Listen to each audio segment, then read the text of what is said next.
anyways. Yeah, Mark's a great guy. I'll never forget Mark. Yeah, great guy. So anyways, we just like to say, I know we still have people coming in right now, and I'm sure it will for the next 10, 15 minutes. But I think I'd just like to start by saying welcoming people to our show here, the Winnipeg UFO experiencers and researchers. Our group has been going for nearly 10 years, started by Grant Cameron, and we had a couple other people that we were sort of associated with, and then he dumped it on my plate. You have bigger shoulders than I do. Well, I got a bigger stomach too, but I'm not sure if that gets me to carry the ball. But anyways, I'd just like to say that tonight we got a really special guest, and we've got a great interviewer as well. Both probably familiar with the people that are going to be in this show, and I know I see people coming in steadily into this show tonight. And this Chris, for your knowledge, will be recorded, and we started a website and put it up, so we can send you a link to that if you ever want to see it or deal with it. But I'd like to first introduce Grant Cameron here, who is going to be our interviewer tonight. Grant's something that we're very familiar with and have had many great discussions. Matter of fact, I interviewed him about 2 months ago, Chris, and I said 5 words during the interview. So it worked just great. That's an easy one, right? Yeah.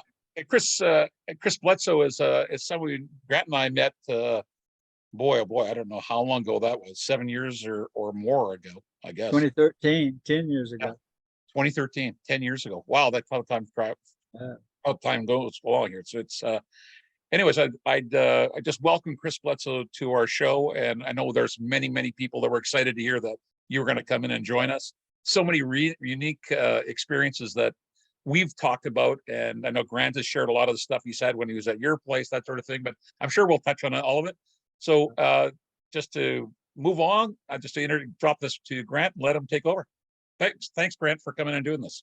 Beautiful. Thank you, Mark. It's an honor to talk to my friend Chris Bledsoe. We actually met a little bit before you met him. We met back in a thing called The Gathering, which Chris will remember. A good friend of his in Philadelphia had an event. And I remember we came on the bus. They were moving us with buses from the airport to the hotels. And I really didn't know who Chris was. I just knew there was a bunch of people on the bus who were all gathered around him, and he was talking, and he seemed to be like this super famous guy. I don't know who he was. And his wife Yvonne was sitting right behind me, and so I was talking to her, and I remember her saying, "Well, this isn't my thing. This is Chris's thing. Here's my daughter. Well, look at my daughter sing." And she got this little video. Her daughter's singing and dancing, and Chris is busy in the back of the bus with all these people. And so what happened was we did. I don't think we really talked that much. I talked mostly to Yvonne during the event, which is kind of a weird event. We just sort of walked around the whole weekend. Nobody really did anything, just sort of ate and talked to each other. And so in 2013, when I had the honor of actually getting to experience Chris Bledsoe. So you can hear Chris Bledsoe's stories. You can hear the stories of any experiencer. But when you're actually there and it actually happens, so 2013 at Citizens Hearing, and I'm going to Florida to lecture, and I realized I'm going to go right past Chris Bledsoe's house. And I phoned him up and I said, "Chris, I'm going to drive right past your house. Can I stop and see you?"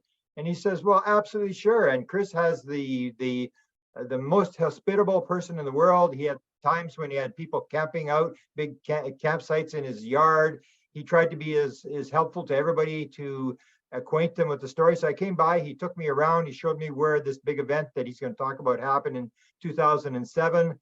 And then we had a couple of experiences. And the last one that we'll probably get into involved Nellie, his black lab. And when that happened, that was like, this is the real deal. There's no doubt. It's like, wow, this guy is tapped into something. So Chris has had a very rough ride going to the top of the mountain here. He's been watched by a lot of people, by government. He has a very important story, and I'm honored that he has the time to share with us.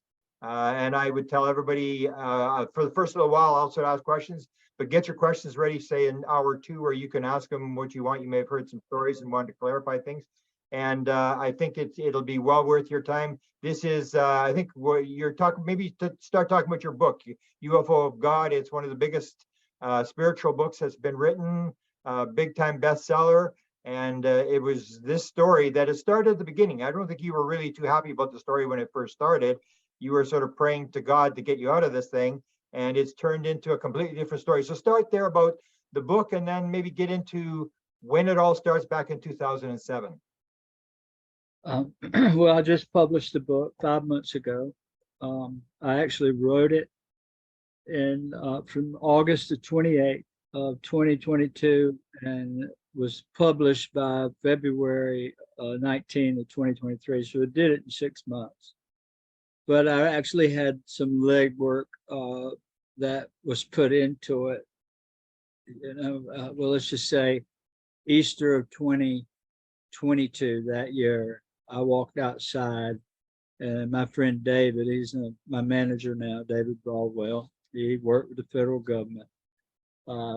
John Alexander referred him to come see me because David had had an experience and he didn't know what had happened. Long story short, he comes, and when he does, we're sitting in my house, and this guy is very smart. He's from Johns Hopkins University. He graduated there, and brilliant guy, wonderful family man. And we're sitting there, and I said, David, I said, they're here now. You want to see him?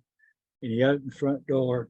He's sitting by the door and across facing, but he goes out the door first, and there were two up above the house, a couple 100 feet hovering there. And one of them, they both actually moved on across the pond, and he filmed them with his cell phone. He said, my God, he said, John Alexander told me you could do that, and I just witnessed it. He said, how did you know we were there? I said, I heard them. They speak to me. And so it was David that started pushing me to write this book. You need to do it. And he kept encouraging me, and I wasn't into it. I was too busy, raising my grandchild and having fun. The book seemed like a mountain after coming over this. This RA had nearly killed me by 2020, and I've been recovering from that. And so I had a struggle to think, should I do it? So what I'm going to say is I walked outside this shop with this little camera. This is a Psionics. This is what everybody fusses about because it's only 720p. It's not high definition, and the only way you can focus it is one time you get it right and you leave it. So a lot of people fuss about me moving about and the clarity, but I do the best I can with what I got. But what I was going to say is I walk out, and David had just rang me and said, look, you need to do this. You need to seriously consider it. And I looked up at the sky and I said, should I do this? I need your answer. And immediately an orb appeared over the pond. I took that little camera and I pointed it at it. And as I'm looking through the camera, you use one eyepiece, right? So I'm looking, and I could see up above something coming down out of the sky. It was coming down fast, and it's red, blood red, and it rolls into this lighter orange, and the colors were going through it, red and orange. And as it got closer and closer, it was up there where the stars are, it looked like. And now it's dive bombing me, and I see these big old wings pull out, and they start doing this. And I'm filming this, right? I'm like, oh my God, what is that? It's glowing orange. And when it gets over top of me, it turns to white, glowing white. It makes a big turn, and it looks as big as an airplane to the eye. And it flaps its wings and flies south out of sight. So I said, that's the answer I'm looking for. So I set my jaw to writing that book. And we immediately got to work. David helped me with the legwork at Amazon while I did all the writing. I wrote 140,000 words and couldn't use but 85,000 or so because of, the size of the book got too big, and they were recommending you need to stay at this size to be able to sell it at the bestsellers. And so anyhow, that's how it arrived at that size. And that's the biggest thing I wanted to say. It was something with wings that was glowing, convinced me to write this book. And that was probably I wasn't prepared for what has happened since, because it's opened the floodgates to interest from everywhere. All foreign governments to Hollywood, to a lot more. History Channel, we just did a deal with them. So the book's UFO of God, and you can get it on my website, ufoofgod.com, through Amazon. There's a link there. So let's rewind to 2007. That's, I guess, we give a little short story, if that's what you want me to do, how it all started. Is that what we... So in 2007, I'd just come through a near-death experience in 05, early 05, because of I was poisoned by a doctor who actually overdosed on drugs. He got to taking his own medication and abusing it, and ended up injuring 113 of his patients. And I was the 113th, because when I came out, I was in the hospital, covered up head to toe. And I came up out of my body, and I could see my wife sitting there, and 3 doctors walked in the room, and I heard them speak. I heard their names. I heard them talk to my wife.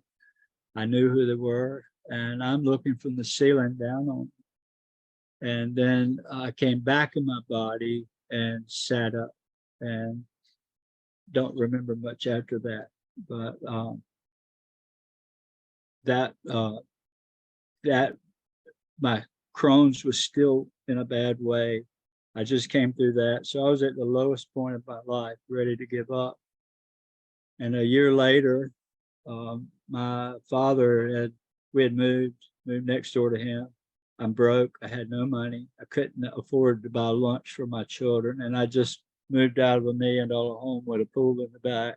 20 years, I've been a successful builder. But when the World Trade Center disaster happened, it caught me with 72 houses under construction, and the interest rates were 9.5% back then on commercial money. And I was spending about $1,000 a month every house in interest alone. So there was tens of thousands of dollars a month going out, plus the overhead of my company. So I watched the slow motion train. That started in 01, and by 07, 05, I was near dead. And by December, well, let's say October of 06, had already moved by Dad for a year, and he had convinced me to go to the beach and manage a job. Just at least try it, son. At least you got to get out of this bed. I was giving up on life, sick, still sick. And I had to say this so everybody knows where I was and what the meaning of how it all happened. This is the most important thing about this. So I went to the beach in late 06 for 4 months. The job was almost done by Christmas. We had nothing but a punch list to do after Christmas. And I'd done a walkthrough with them, and we had the punch list. So after New Year's, I sent the guys back down there to finish up and bring the rest of the money home, which was 10% of the job. And they called me at lunchtime on that January the 8th of 07, that day. It was about lunchtime, and said, we're finished with the job and we're heading home. We want to celebrate. They'd been gone 4 months out of town, and asked me to take them fishing. And my wife was at with her mom and the other children. Junior was home with me. And so we agreed. We had the time, we would go fishing with them. But nobody knew what I was thinking, right? I didn't dare let anybody know I was suffering with these terrible thoughts. And so when we got to the river, it was about 2:30. Got them doing what a good foreman would do, Mark understands. You arrange everybody, you get everybody going. And I thought I had them set up. They had their cooler, they had their fishing poles, and they're all four sitting on the bank. I said, well, I'm gonna walk in the woods and go look for wildlife and just sit by a tree. I'll be back just before dark. I didn't let them know I was struggling with my thoughts, right? So, and where we were, if you can imagine a cornfield on the left-hand side, driving down the highway is a big cornfield, 200 yards across. You drive across the cornfield on a two-road road, a farmer's road or driveway, and with mud holes in it. And when you get to the far side of the field is the woodland. And down you go in the woods, and you lose 100 foot of elevation in an eighth of a mile. You run into the river and you make a right and you go an eighth of a mile parallel to the river. It deads in a grassy cul-de-sac, about an acre. So I'd walked in the back of the cul-de-sac. It's important to understand. I came out just before dark, about 4:30. It was already dark in the woods because the sun sets at 5:30 and the canopy just shuts the woods out so it gets dark early. I came back up to where they were fishing and I said, hey guys, do you want to go home or you want to fish some more? They're like, we just got here. We want to fish some more. I said, okay, let's get a fire going. So everybody put their poles down. They had these little wooden sticks with a fork and they laid there sitting on the bank with their poles up. And we all hustled around that acre of grass, picking up logs and deadfall, and had a pile of wood this high, about 5 foot high, I guess. It went over my head, but it was up that high. And the fire next to it. And when I left, I said, look, it was 10 after 5. I'm gonna walk up to the field. I'm gonna sit up there and watch the sunset and see if any wildlife comes out, and I'll see you back about dark. They said, okay. So when I left, they had a fire going at their back, about 4 or 5 feet behind them. And they're sitting there facing the river and the fire right behind. And my truck's up on the hill. It was like a 10-foot embankment. You had to walk down to the water. So my truck's up there behind them. And it's pointing toward the back of the cul-de-sac. That was one of the first clues I knew that they wasn't lying to, because my truck was moved. I drove it in there and I knew where I parked it. And so when I left walking, I walked down that path. I had to go an eighth of a mile parallel to the river and then go up the hill an eighth of a mile. And the weirdest thing is I've hunted all my life. I started hunting when I was 5. I killed one of the biggest bears in North America. And I'm in the Boone and Crockett record book for 660-pound black bear. I shot him from 6 foot. I wasn't afraid of much in the woods. But something got me, really got me, right after I left them walking. That eighth of a mile, when the grassy cul-de-sac ended, there were trees that were grown over like a tunnel over the road. So I had to go down through that tunnel, and it's kind of dark in there. And it's real thick on the edges. Everywhere in North Carolina, if it's a thick forest, the forest will be open, but unless it's a swamp, and the edges will be real thick where the sunlight gets to it. It's just shrubs, and you got to battle your way to see. But once you get in there, it opens up. But I hadn't walked 50 yards down that path, 50 feet, I mean, not yards, 50 feet down that path when I heard something walking alongside of it. And I thought, I had a happy feeling, a spark of wildlife, maybe it's a deer. And as I stopped for a second, when I did, it stopped. Thought that was strange. So I started walking again, and it started walking. And I began to think, maybe it's a turkey, because it sounded like 2 feet. I stopped and it stopped. And I'm trying to pull the weeds back, look in the forest, couldn't see nothing. Well, it started doing that, and it did it 3 more times. And it got me so weirded out that I got on my knees and I'm trying to look underneath the brush to see what is 10 feet in there, following me and stopping when I stopped. And so when I got to turn, the road faced west. Now the sunlight, or the skylight, the sun's already set, the skylight is coming down that path. And so I felt this sense of relief. I'm out of that dark tunnel. I'm not hearing this sound now. And I kind of forgot about it for a second. I shook it off and I started up that hill. and I'm having to watch my steps because it's real muddy and real thick, and grass is knee high in places, foot high most of the place, and the ruts are deep and muddy. And it's just so every step I had to watch where I stepped. I'd look up the hill and I'd take a few steps. I'd look up, and when I got about 40 feet from the top of that hill, I began to see the top of the sun. At least that's what I thought. And so I looked down, I took a few more steps, and I looked up and I could see more of it. I thought, strange. And I looked down, I took a couple more steps, and when I looked up again, that ain't the sun. That's the first thing I thought.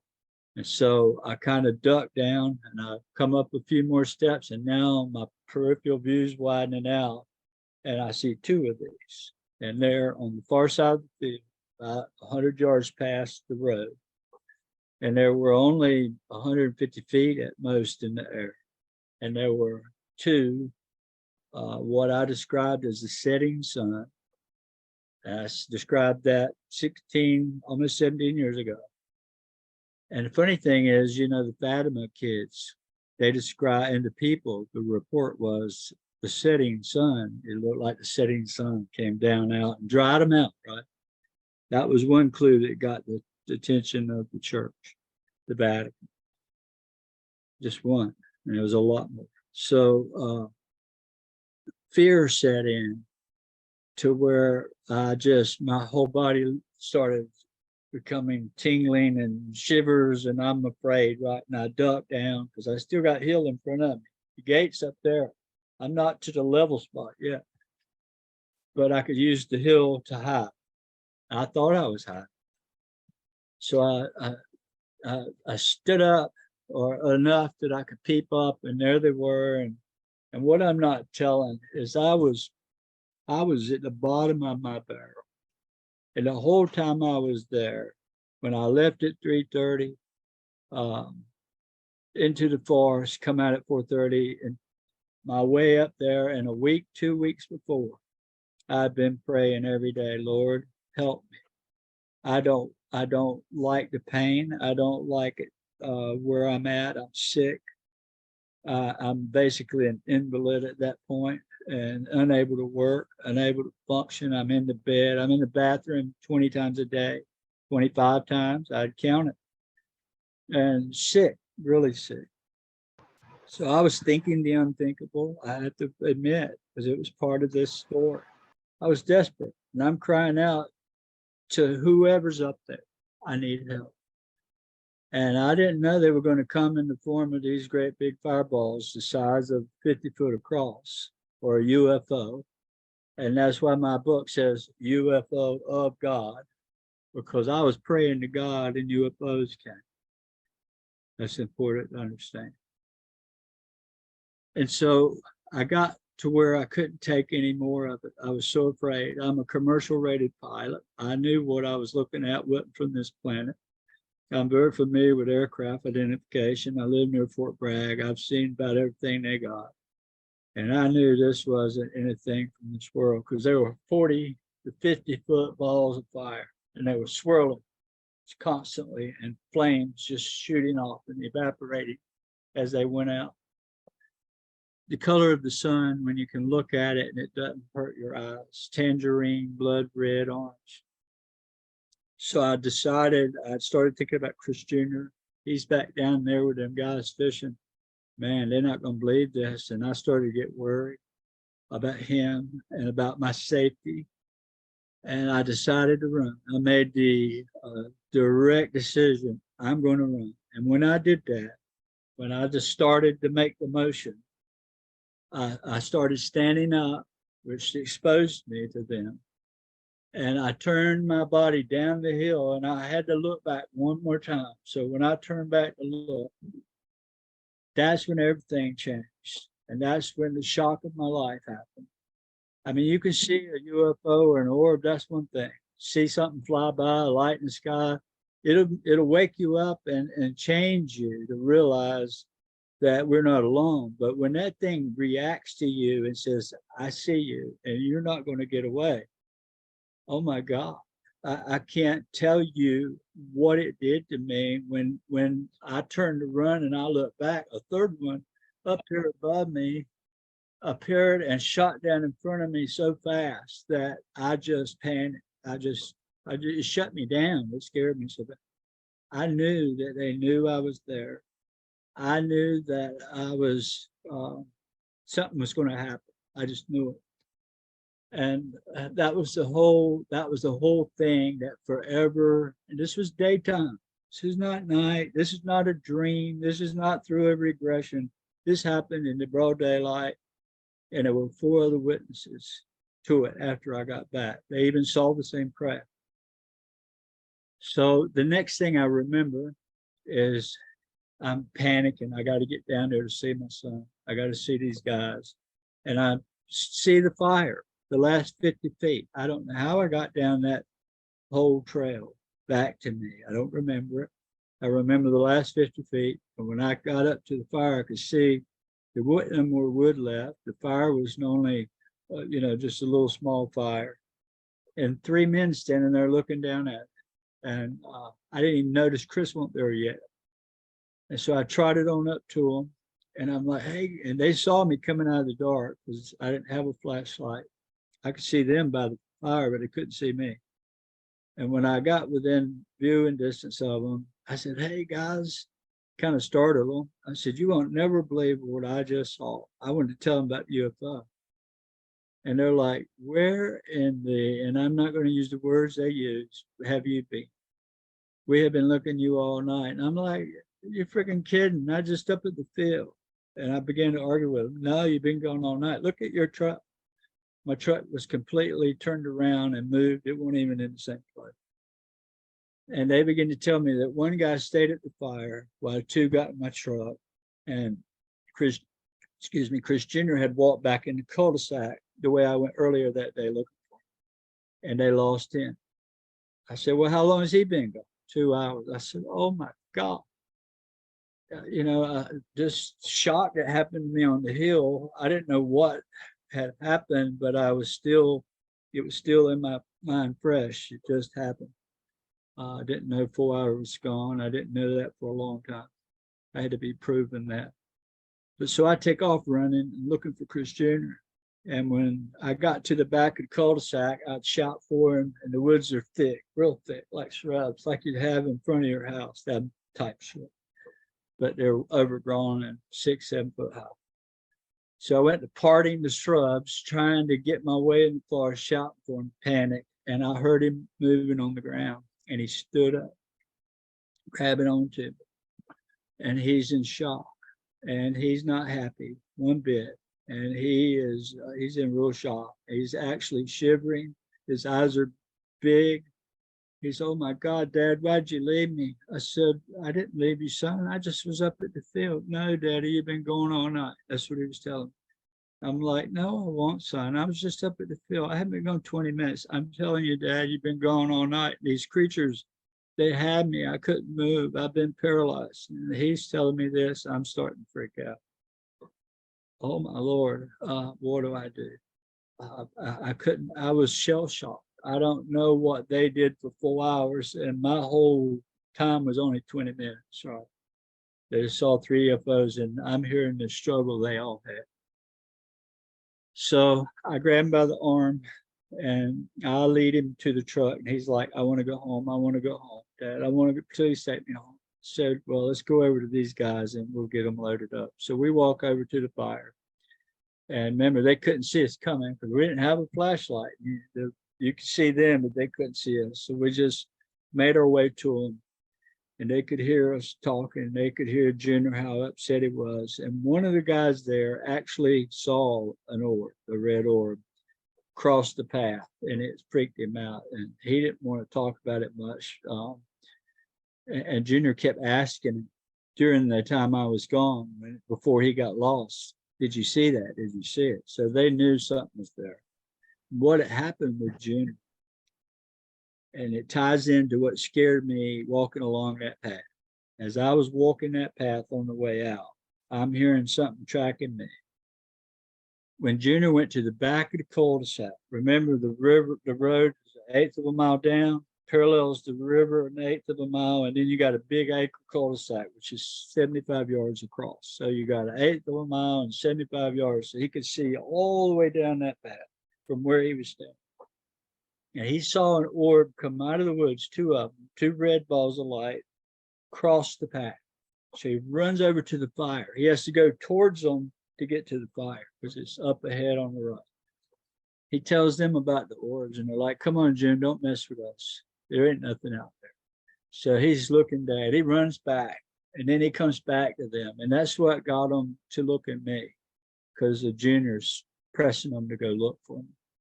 So two of them jumped in the truck and took off. Junior goes back to the back of the cul-de-sac, and these two balls of light come out of the woods on the riverside. They were down on the riverbank. They come up back on the road and come all the way towards him. And the closer they got, the more he tried to hide. And he laid down on the ground and backed himself up under those thick shrubs. And they come all the way to him. Two orbs about this big around. That's what they look like. About like a softball or a little, orange maybe. And they got right up to him. And they could see him. And when he could see them, he knew they were looking at him. Because he couldn't scream, he couldn't move. He was totally paralyzed when they looked at him. And he watched them on the ground, picking up bottles. One was always looking at him, while the other was acting curious with sticks and cans and bottles, just passing time, I guess. And then here comes the truck back in. And Junior described as the truck comes down the path and it illuminated all the way down to where they were. They turned invisible and dove in a hole where the old tree stump, the hurricane had blown a big oak tree over, and the bottom of it was still there. It had been cut off and used as firewood, but the root ball was still there and laid overside. So it had a hole where it pulled the dirt up, and they had used it for a trash pit, put cans and bottles or beer cans and drink cans. They didn't, but all the people that had been coming there for years. And he described them. And as soon as the truck parked and the lights went out, here they come back visible.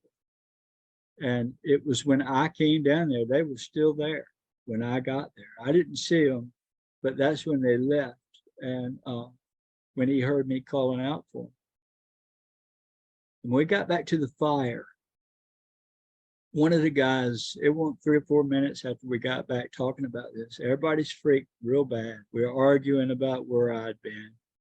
And I'm arguing myself to death. And everybody's against me, I felt like. And I couldn't fathom 20 minutes is all. One of the guys shouts, look, we all look up. And it looked like Venus on steroids. And there were 8 or 9 of them, stars glowing really bright. They just appeared. And here they go all around the sky, and they'd come together. They went in a circle. They went back out, and then 3 of them comes all the way down and lands in front of us across the river. The river's only 60 yards wide at most. They were up on the bank on the other side. So they were about 75 yards away. They were white, glowing white, pulsating like a welder's light, probably 40, 50 feet around. That's how big they looked. And so you can imagine the pandemonium that set in. The whole, all of us freaked. We left poles, tackle boxes, coolers, everything they owned on the ground beside the river, and in the truck we piled in and took off. And on the way out of there, I don't talk it a whole lot, but one of the guys was shouting because the orb was coming behind us as we left out of there with the truck. There was an orb chasing us, a red orb, and it just vanished. But one of the guys reported that to MUFON many years ago. I've mentioned it. So if you've never heard that, that was part of the thing. But when we got to the top of that hill, I actually had it floored going up that hill to where I felt like I went airborne when I went over the top on the flat ground. And I had to slam on the brakes. We slid to a stop because those same 3 that were there when I went up there at 5 o'clock, it's now 9, at least 9:30. We're sitting there facing the same 3 objects, but the one that took me is no longer a red ball of flaming fire. It's what looked like a tic tac or maybe a football laying flatways across the road. And when I described this thing to being 45 to 50 feet, shaped like a football or a tic tac, I didn't use the word tic tac, but I did football, or maybe an egg. It was a little fat in the middle, but it was 50 foot long or close to it. That's what got the government's attention because they had been chasing this thing around North Carolina coast. The Navy had been seeing it right off the coast of Carolina, and I'm only 60 miles from the coast. And I described exactly what the radars, like David Fravor's radar, reported them 46 foot long, and the exact same description. So they were like, bingo, this guy has been on board one of these. And the pilots were talking about seeing them. I was in one. And that got the attention of the highest in the land. And there's just too many details that nobody knew about that they did. And so we're sitting there doing a standoff. We can't go to the highway because this thing is hovering 5 foot above the road in front of us, 150 yards away. It's already halfway down the road to us. We hear 3 gunshots after I don't know how many minutes we sat there. Everybody in the truck is yelling. I heard everything from get me home. I've got to see my wife before it's over. I want to see my children. It's the end of the world. We're being invaded because there were orbs everywhere. Now, we had 3 landed behind us, and now we got 3 in front of us and 1 blocking our way. And at the same time, we would see one go by tops of the trees. Just there were 8 or 9 that were up there. And after the 3rd shot, which was all reported to MUFON, this thing turns, instead of being crossways of the road, it turns straight at us. It just pivoted, and here it comes down the road towards us. Now the noise in my truck level, the decibels went to 150 dB. It was that noisy, that much panic in my truck. Everybody's just knowing we're about to die. This thing's coming at us. And it starts gaining altitude. I had an F-150 Ford truck with 4 doors and a sunroof. And I rolled the sunroof back, and it passed right over the top of my truck, totally silent, electrifying. This static from it. I could have shot it with a slingshot and hit it. It was that low when it passed over my truck. It pivoted towards the north and went pew, like it was shot out of a cannon. I mashed the gas, and away we went. And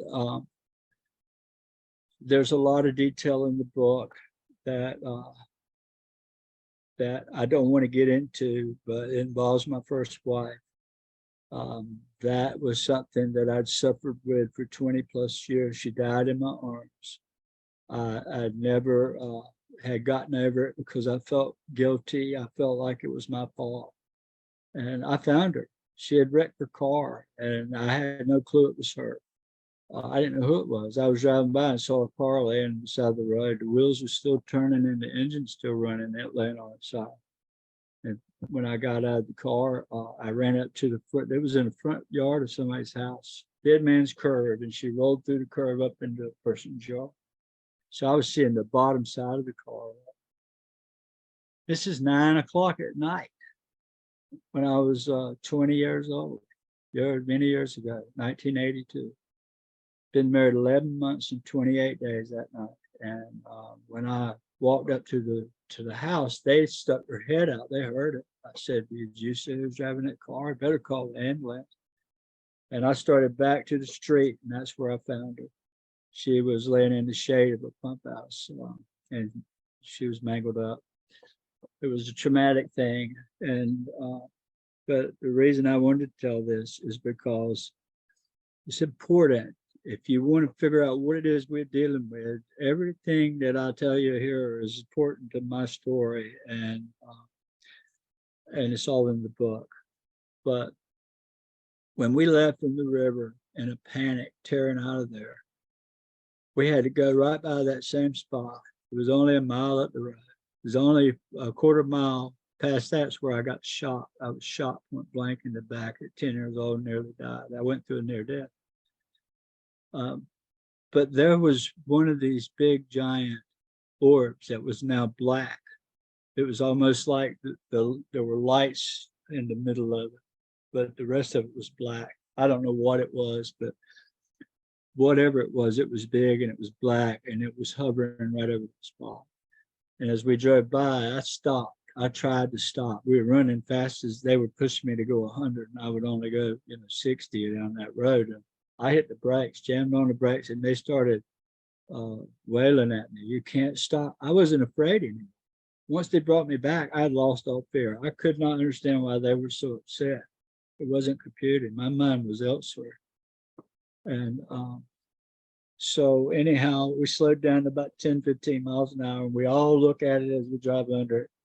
And I dropped them off. And there was a battle, a fight. It's all in the book, who goes home first. And Junior and I, fast forward a while, we end up back at home after we got everybody dropped off.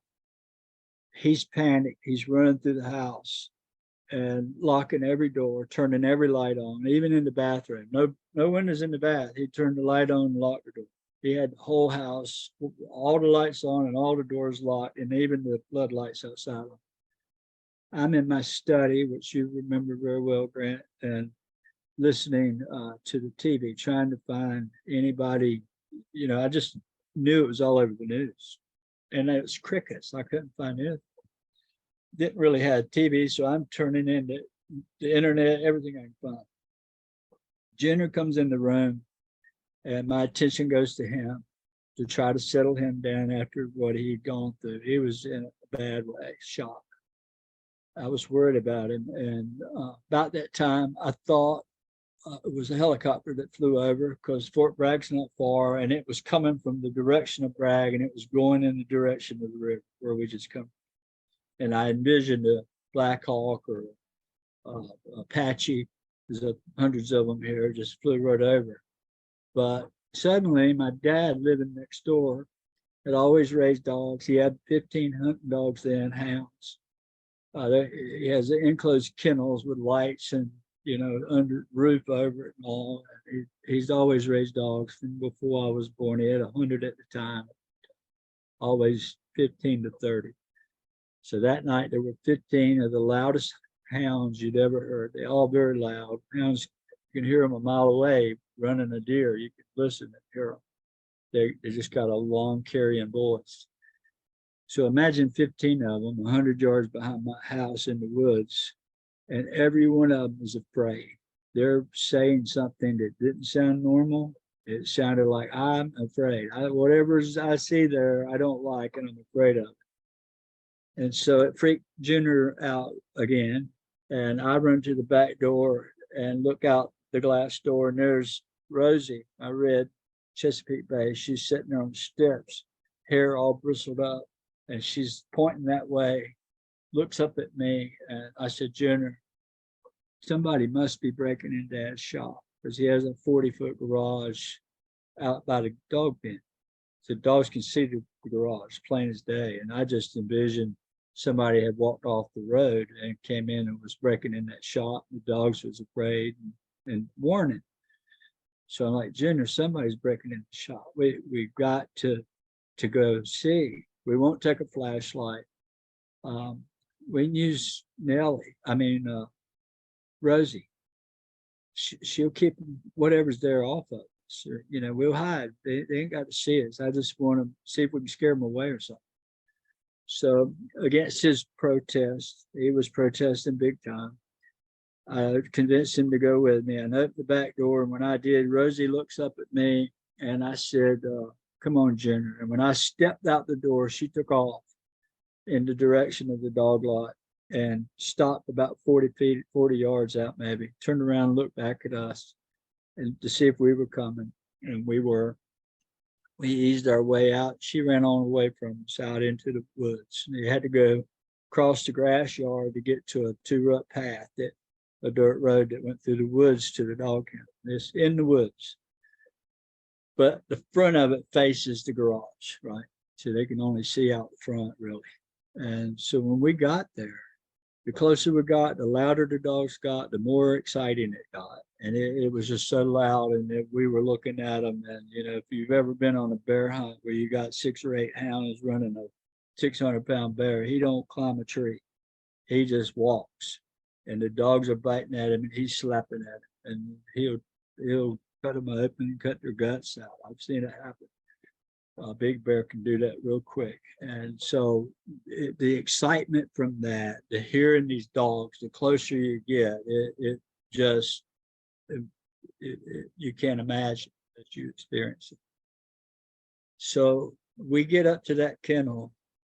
What blew us away was both Rosie and all the dogs were facing behind the pen in the woods, not toward the garage. And I'm like, what's going on here? I'm whispering to Junior. We're standing 5 feet behind Rosie, and she's pointing like a bird dog in the woods, her hair bristle, barking, woo, woo, woo, woo, like, you know, a dog does when they're afraid of it or scared. And it was loud. I said, Junior, it might be a bear in there, some animal. That's what I thought. Because no, surely if there was somebody breaking in the garage, the dogs warned them they'd run back to the highway. They wouldn't run toward the dog kennel. It's got to be something walked up in there. Bear. We have bear around. I got bear right here where I live now. He left me a package in my grass back there. Coyotes too. I had one come within 15 feet of me the other night, jumped the fence, and I had to jump up and and it took off. But so I took and I bumped Rosie on the rear. We made a plan to send her in, and then we're going to run back down this path about 50 yards to the grass, make a left and go down to the blueberries back there by the burning tree, and run up against that big oak tree at the back and stop and use that to hide behind as the dog pushed out whatever's in there. So we had to do it quick. You got to cut them off. You got to go quick. So the minute I said, get them, she took off in the woods, every breath barking. Junior and I run fast as we can. We got to the grass. It was already frost on the ground. When I made a left turn, I almost lost my feet because it was slipping on the grass, the frost on it. And I pulled away from Junior. And what I didn't realize was I thought he was still behind me. I just slipped away from him. But he had all he could stand. He didn't want more of that. So he took off to the house. He ran back up to the house and I didn't know it. He was standing in the back door with the door locked looking out. So I made that left turn. I run hard as I could. Now, when I ran up against that oak tree, I'm in a full run trying to hide and cut this because I could hear the dog was almost out of it. And so I stopped myself, and I'm breathing so hard I could hardly. I was a smoker then, so I was really panting. You know how a smoker does. I couldn't catch my breath, and I'm trying to be quiet, and the dog's coming. So I'll turn. I'm holding myself against a tree. All this happened real quick. So I turned to see if Junior was coming up behind me. I just knew he was behind me. And I got the shock of my life. When I looked back behind me, my hands against the tree, I'm like, oh my God. That's what I did. I looked back at the tree and I just, oh my God, I'm dead. That's what I thought. I'm in trouble. So I got as close to that oak tree as I could get, and I rotated my body so I'd have my back against it. I didn't want to get no closer to that thing. I dropped my arms and I said, I surrender. I don't mean you any harm. Rosie's coming still, getting closer and closer. And this childlike being, he didn't look like what people describe as the almond-shaped gray aliens and all that. It didn't look like that. It was more like it looked solid. It was glowing white, a soft glow like the moon, that soft white. It had round, perfectly round, glowing eyes that looked like the marker lights on a transfer truck. Those little round ones around the body you see, shooting out about that far. That's what they looked like, digital looking. And it looked like glass. His whole body was like glass, just shiny, shimmering glass. And it had a triangle on its chest right here. There's another point that I made. When I reported that, it got the attention of the highest authorities, that triangle, promise you. And I would end up getting something like that as a gift from NASA. So and I'll leave it at that. But it would be a triangle with a circle around it, might say. So and that's a big hint without giving a whole lot of that away. All this is in the book. But this being spoke to me. All happened so fast. It said, "You don't understand." And this very loud thunder in my head. "We're not here to hurt you. We're here to help you." I'd been crying out for help for weeks, praying every day, "Lord, help me. I don't want to die, but I don't want to live. I got to raise my children. I can't afford their lunches." This is where I was for months, for weeks. I'd suffered so hard. You know, if you read the book, you won't believe what I've been through. From the time I was 2 years old, I almost burned to death. I caught fire. We burned trash in the backyard, and I walked up on it. And when my grandfather found me, I was in flames. It caught my clothes on fire. Did third-degree burns all up and down my legs. Another minute, it would have probably could have done a whole lot more damage. But that was at 2 years old. By the time I was 6, Jeffrey McDonald, the guy that murdered his wife in February, was sewing up my face right here with 24 stitches. And it never quit. Being shot at 10 years old, point blank to the back.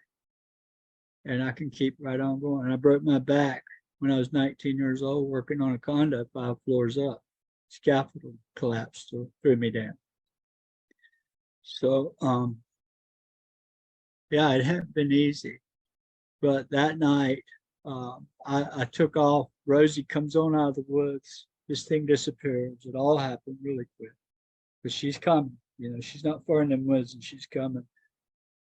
I surrendered to it, and by the time it spoke to me, within less than a minute, it was gone. It just vanished right in front of me. And Rosie comes out of the woods and runs on out of sight, barking every breath. So instead of running back to the house, I walked to take my time to figure out how I was going to tell Junior what had just happened and handle that. And of course, I decided not to. And the next day, I realized that I wasn't sick. I had taken medicine for 17 years. And if I missed it, I was in the bathroom for 2 days. It was a penalty. You miss 1 day, you're going to have 2 days of bath. And I would panic every day. "Oh my God, I missed my medicine." And this kind of thing would put you in the bathroom, 20 times in a day, 25 at the worst. I was counting. But I never took another pill the rest of my life. It's never, I can eat anything I want to eat. I drink anything I want to drink. I don't have heartburn rarely unless I eat sugar. And I stay away from that and dairy. I don't want either one because it's not good for rheumatoid either. But I can eat it, drink it. But coffee, Grant knows I love coffee. At that time, I couldn't, for 17 years, I couldn't drink coffee. The doctor would tell me it was the oils in the coffee that would aggravate Crohn's. And so that was January the 8th of 2007. And I didn't report it for 10 months because when I told it to my family and the community, these 5 guys, my son and 3 guys, 5 of us, they were telling too. So it didn't take long. The whole community and everybody knew me. I'm building 100 homes a year. I was a popular guy in Fayetteville. I worked 400 people, and I became the laughing stock of the community. The paper was writing crazy articles on me, and the holy water shows up within a couple of days, and they were sprinkling me and trying to hit me and get the Satan out of me, and they were walking my property, sprinkling the leaves, and told me if I ever went to church again, I could never speak about this again. And I'm like, I'm sorry. But what it did is I didn't talk about it for 10 months under fear I'd lose my wife and children. And I finally couldn't take any more pressure. I couldn't think. If I tried to remember anything about it, I would pass out from severe headaches. And it took a doctor to get that to go away. Dr. Michael O'Connell. He was a Harvard psychiatrist that regressed me to get rid of that blockage that they put. When they block you, they can block you. You'll never remember. Even your wife was not too happy about things, correct? Well, she was living in two worlds, right? Her family brought the Pentecostal holiness movement to North Carolina. The conference, their family built it. I mean, Wow. So I'm in the middle of the power structure of the church, the most prominent people, and they're a step behind Mennonites, right? You got the Mennonites and the Amish, but the Pentecostal holiness back in them days were so strict. Men didn't wear short sleeve shirts. They didn't wear ties. You don't have a telephone or television. You don't cut your hair. You don't buy on Sunday. So I'm living under that, right? And now I'm dealing with the devil. And so that's what was the worst part of all of it, was how the community turned against me and isolated us. But I would do it all over again for the connection that I have today with this. Now, let me ask you a question, because it's sort of, I've heard this, and you're telling the story much better every time you tell it. I mean, you got more, you're into it. You're not quiet like you used to tell the story. You tell it with a lot of emphasis. What do you, looking back and tie this into the burning tree, do you think, because you didn't have a UFO sighting, it was like mine. It was sort of like, yours was like the most bizarre. It was sort of like, let's not just have one UFO. I think I counted when I did them. It was like 13 or 14 UFOs you saw that night. There was a bunch of beings that you saw that night. Do you think that this was a show that they wanted you to tell the world that this was something? Because it was just the most bizarre one thing after another, and then it ties into the burning tree when they sort of, you get the idea that you should go to Warner Brothers, so they want you to do the movie, and then you have another sign. Do you think that in the end that this was all planned beforehand? That this was your, because I mean, I think when you had your message, you have a burden and it is yours to carry. And I asked you what the burden was, and you said, yeah, it's the message. So talk a little bit about that, because to me, that's what it appears, that you had this special mission, and they didn't want just one UFO sighting. They wanted a story that would be just wild, that every movie script would grab it, because it was just something that changes people's minds. It was just absolutely a wild, and you're only telling maybe a tenth of the story. I mean, the stuff that happened with you and me there, and all the experiences you've had, it's just the most spectacular story, I think, in ufology. Yeah, well, what's funny, Grant, is until I wrote the book, I didn't really tie in all the dates and the time frames, right? I started looking when you came to my house when Nellie was injured and all that happened. This, hole in her neck that big was shooting blood out. The next minute it disappeared, right under my hand. But do you know, 2 weeks before that was Easter. And that's when the lady came and took me to some desert canyon that until a few years ago, I didn't realize where it was. I didn't know if it was off planet. I thought it might be the American Southwest. I wasn't sure, but it was definitely a canyon like I saw one night on a show, came on TV. And when I saw this canyon in Utah, immediately, oh my Lord, I became obsessed with Utah, because I thought that's connected with her, because what I saw in Butler Wash Canyon looked just like where. So for the last 5 years, I've been obsessed with Utah. I wrote about Utah in my book, thinking that's where the lady's from. Well, let me add one little point to that, because I looked at the dates as well. You had the experience with the lady. A couple weeks before that, February 26th, I had the experience in watching Colin Andrews give the lecture, when suddenly it became apparent to me that this had to do with consciousness, and I completely gave up UFOs and started down this other road. And a week after that, Ray Hernandez had the experience where his dog was healed. So all these events happened within a couple of weeks of each other, and these sort of three major sort of stories that all sort of fit together. So I've done the same as you. When you start looking at the dates, you go, Hey, that's kind of weird. Yeah. So what it did is that visit with her is when she told me about the alignment in Egypt, about the Sphinx. She said, she told me two things. Well, she told me one thing that I especially remember, and that was the alignment. But what she did was change something about me to where 2 weeks later, Nellie was healed magically. And then from that point forward, I'm whisked to Washington, D.C. to some of the most prominent families up there and watching things happen. I had no idea what I was doing. I praying the whole time, Lord, what do I do? I'm being called to help this child or this person or that person. I don't know what to do. Should I put my hands on them? Should I pray for them? Should I hug them? What do I do? I need guidance. So, and I still don't know. What I've learned is it doesn't matter. It's prayer that works. I've learned that I can pray for somebody long distance, and often it has helped those in need. And it boggles my mind when it happens. It don't always help, but it does. So, but that was gifted to me by her, I'm sure. That's when Nellie, when you had the experience with Nellie, that's when you first started to be able to heal people, right? Yeah, yeah. It was 2 weeks after the leg. She gave me the alignment, and whatever it was at that point changed physically about me.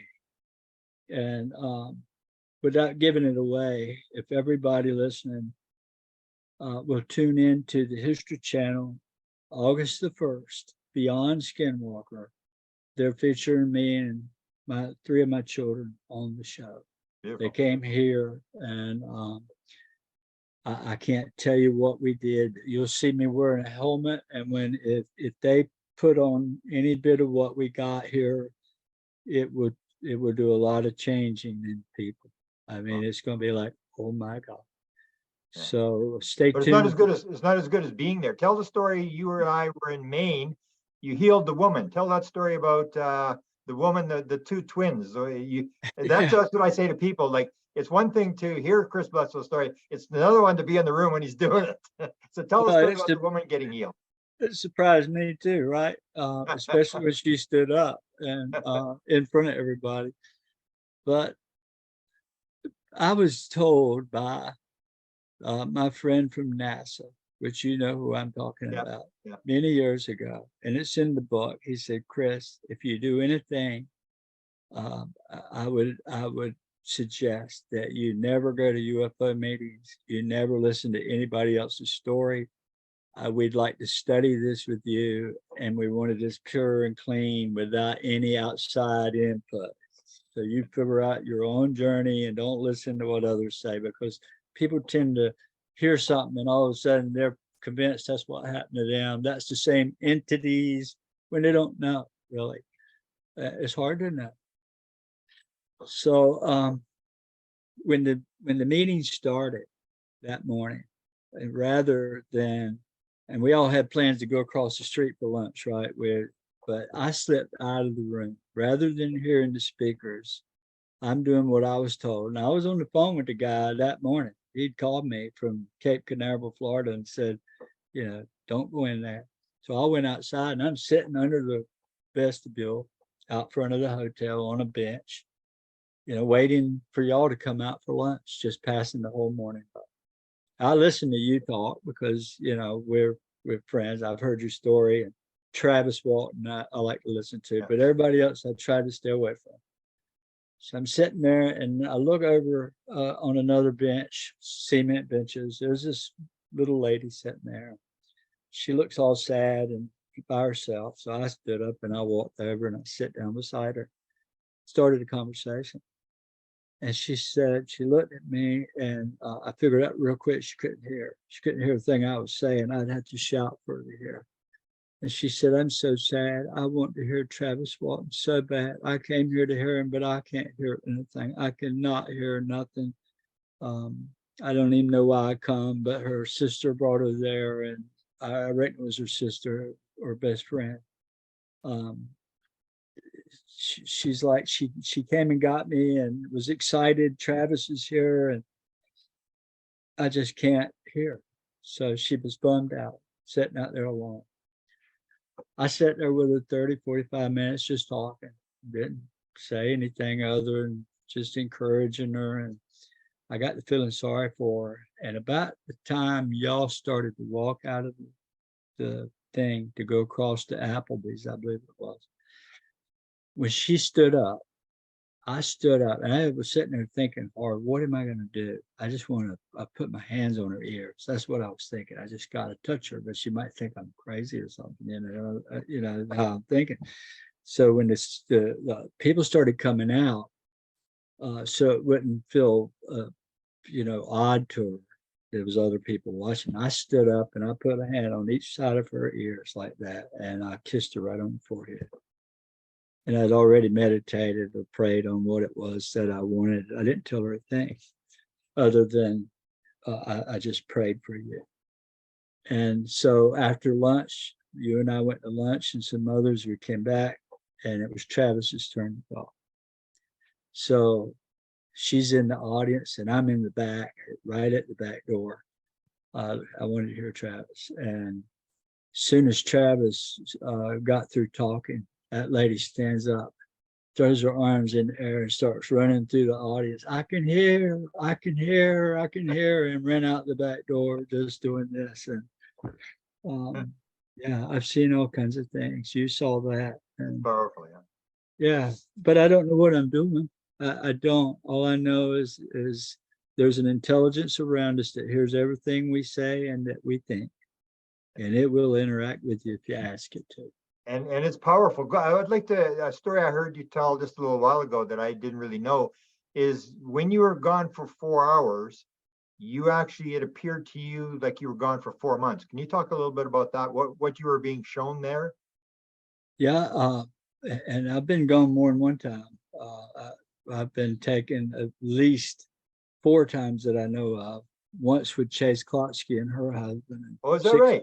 Yeah, 5. It was 8 of us, and we were taken, and they recorded it. They had all their gear on. It was a ghost hunting crew. I'll get into that later. But also was taken with Pam Nance from Spirit Hunters. If you read my book, the very first chapter talks about the Pope saving the Pope, or that really happened. And the Kletsky one, is that the one you gave me? You showed me the video in Maine where that thing comes across the yard. And you're standing under the tree. That was a different one. Oh, that's okay. You got so much stuff. Jason and I, when we get together, things happen. I mean, it's crazy, but actually, my friend from NASA came down. Our friend, Mark's friend, he knows who I'm talking about, and we all met up with Chase and went out and looked at what, well, let's just say this real quick. I'll get into that story and we'll get back to the time in that orb for 4 hours, right? It was a Saturday night. It was about 2013 or 14. Chase calls me, Chris, you ever heard of St. Paul's, North Carolina? I said, are you kidding? I went to the doctor there. My mom's from there. I was born there. I was born in Lumberton Hospital, just 5 minutes up the road, and 10 minutes away. And it's 12 miles from my house. But let me tell you something before you tell me why you asked me about St. Paul's. I just got to tell you this, Chase. I knew where she was going with it. And I said, look, Saturday night, this was Sunday night when she called. Saturday night, I was out back, sitting by my fire pit by myself, laying back. I see 2 orbs appear, just boom, boom, bright white. Well, suddenly they change to orange and they come straight down and they come all the way to the tops of the trees behind my property. And we're sitting there just like this, one bobbing up and down. This one turned white and glowed real white, while this one's orange, and then it would stop and go to orange. This one start going white and go back to orange. And then they shot off straight to St. Paul's, right above the treetops. She said, oh my God. Well, you saw it too. Well, let me tell you what happened. She said, there's a ghost hunting outfit in Wilmington, North Carolina, which is 80 miles from me. It's a Port City, Wilmington. It's called Port City Ghost Hunters. They were in St. Paul's in an old farmhouse, an old plantation house, ghost hunting. And they walked out back across the farmer's field, it was a 200-acre field, and on the back side is an old cabin, which was an old slave quarters way back in the day, I guess. That's what they said it was. And it was dilapidated, and it was 10, 12 feet into the woods, so you couldn't see it if you were riding a tractor until you got right up and looked. It was overgrown, right? So they went in. I called my friend at NASA. I picked him up at the airport that day, and we did the whole survey. He looked at me and said, "What do you think's going on here?" I said, "Well, you see, the forest has been decimated. You see the snakes in the field. When we walk across that field, water moccasins right in the cornfield. The whole place was timbered out, and they timbered the swamp, the cypress trees, and just." I said, "You know, this thing's involved with nature, and I'm sure it's there for that reason. Whatever reason, that's what I believe." And he looked at me and he smiled. He said, "Well, tonight when you go back," because we were going to go back that night and do a ghost hunt, recreate the whole thing with the same ghost hunters. What had happened was there was 2 police officers, a corrections officer, a nurse, and their son. And they were in that old house ghost hunting, and they walked outside, walked out the back door, and 2 orange orbs shot across over their head, streaked right over. That freaked them out. And then a few seconds later, they see something peep around the tree with bright green eyes and look at them. And they pull their guns out and started shooting. Boom, boom, boom, boom. They're firing at them. This is what they told us. And they recreated it. We were going to recreate it, less the guns that night, right? So I took him back to the airport. He went home. Junior didn't want to go there that night. He was a new girlfriend or something. Anyhow, he was with me that day. I get there. We go into the old farmhouse, the big one, start doing their ghost hunting. I didn't like it. I felt weird. The energy was just too off to me. So I said, "I'll meet you outside." I went out and stood until they got done. Then we walked across the field to the house in the woods. We actually drove around the field. Some of us walked. But the cars were parked right along the edge of the woods where that old cabin was. Pete, Chase's husband, is a U.S. Naval subcommander. He navigates under the whole world under the ocean with a compass, right? There's no better navigator on the planet. Navy, big guy, looks like a Navy SEAL. Chase, a little bitty lady, you know, and her husband looks like a giant, and arms like that. So they're those 5 from the ghost hunt crew, that me, Chase, and Pete. We go back in that house and go through it, and they handed me these these detectors, EMFs, and I'm participating. I didn't know what was happening, and nothing went on until we walked outside. Behind that cabin was a ditch. If you take 10 steps behind the back door of that cabin, you couldn't go in the front. It was locked and boarded up, but the back door was wide open. Go down the steps 10 feet, you go in a ditch 6 foot deep. No water in it, trees growing up in the ditch, it's overgrown forest. Except one whole side of the property had been timbered. When you walk through that ditch, 10 foot from behind that house, you walk another 100 yards straight away, due west, straight west, out the back door, 100 yards, and you come out on a high tension power line. This is a big clear cut, far as you can see, these big lines of poles. So we only had a 100-yard head of woods behind that building. The ditch is right behind the cabin, 6 foot deep ditch. All of us in tow. My friend from NASA said, "You want to see them tonight? Sing a song. Sing it. Sing a song that's 4 minutes long, so they don't know your thoughts. Don't stop singing it. Don't think about anything but the song." I said, "Okay, I'll do that." So I'm in tow behind 7 people, and I'm singing my song. We go across that thing and we get to the power line, and there we stood up, walking up down the power. Time to go home. We get back to the same spot on the power line. We come out.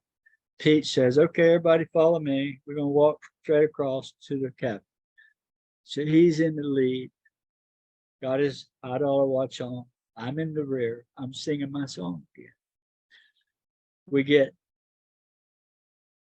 just a ways into the forest, I see these guys begin to get freaked out because this phenomena has a way of putting fear into you. If you get near it, it can project fear in your thoughts, and you have no idea, which is just why you're afraid. That happened to me on the river the first time. It happened to me in 76. I was going to ask you about that. Exactly the same thing. Never so scared my whole life, and it ended in a flash. It was just like it was there and it was gone. And it was like, Yeah. So when you described that, I know exactly, because you talked about the fact you were never afraid of anything, and there was Right. nothing for me to be afraid of. It just came, and it's very strange, this fear Yeah. thing when people talk about it. I know what you're talking about. Yeah. So to that's what was going on. I was totally singing my song and then watching them. And these police officers were like wanting to get their guns already, and they were going that way.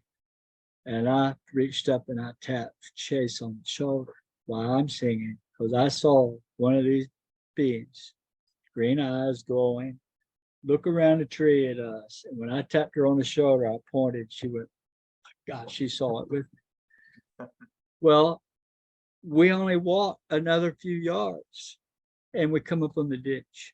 It's only 100 yards across, so it takes 15 to 12 minutes to walk from one side to the other. We timed it going across. I did, so I knew how long it took to cross them woods. When we got to the ditch, when we stepped in the ditch, we only had 10 feet. You could see the cabin. When we stepped in the ditch and come out of the other side, we walked back out on the power. Pete looked at me and said, oh my God. He grabbed his head like that and said, what just happened? Everybody freaked out. Chase freaked out. I didn't say a word. I just kept singing my song. We turned around and we walked 15 minutes back across, come back out on the ditch, step back out to our cars, and everybody called it the night. We're wondering what happened. Chase calls me on Monday and says, oh my God, you're not going to believe what happened. I said, I know what happened.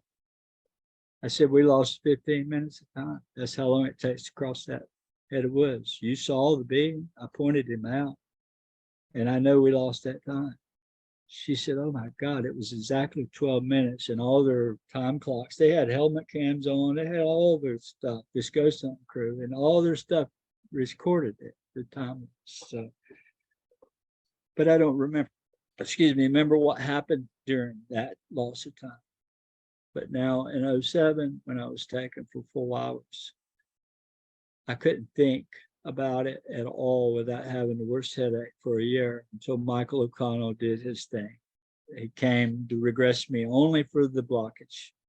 And he was a friend of John Max at Harvard, right? For people who don't know who he was, he's a pretty big major guy. He was not a John trained him. He worked with John. He was a PhD, Michael O'Connell, PhD from Harvard. He lived in South Carolina, a couple hours away. The Discovery Channel and MUFON hired him to work with me. And he came up and he told me how they would block your brain and he can make it open up. But he said, Chris, you're not going to remember everything right away, because if I was to allow that or ask you to remember everything right away, it would probably drive you crazy, because your brain has a safe mechanism that will shut down if too much information is coming. He said, so I programmed you to remember a little bit at the time, but to remember everything. And so immediately I began to think, and no more headaches. And that's when we shot the Discovery show. But I knew right away, the minute he did that, right away, I started having these nightmares. I started seeing all the sights that they showed. I started seeing death and destruction.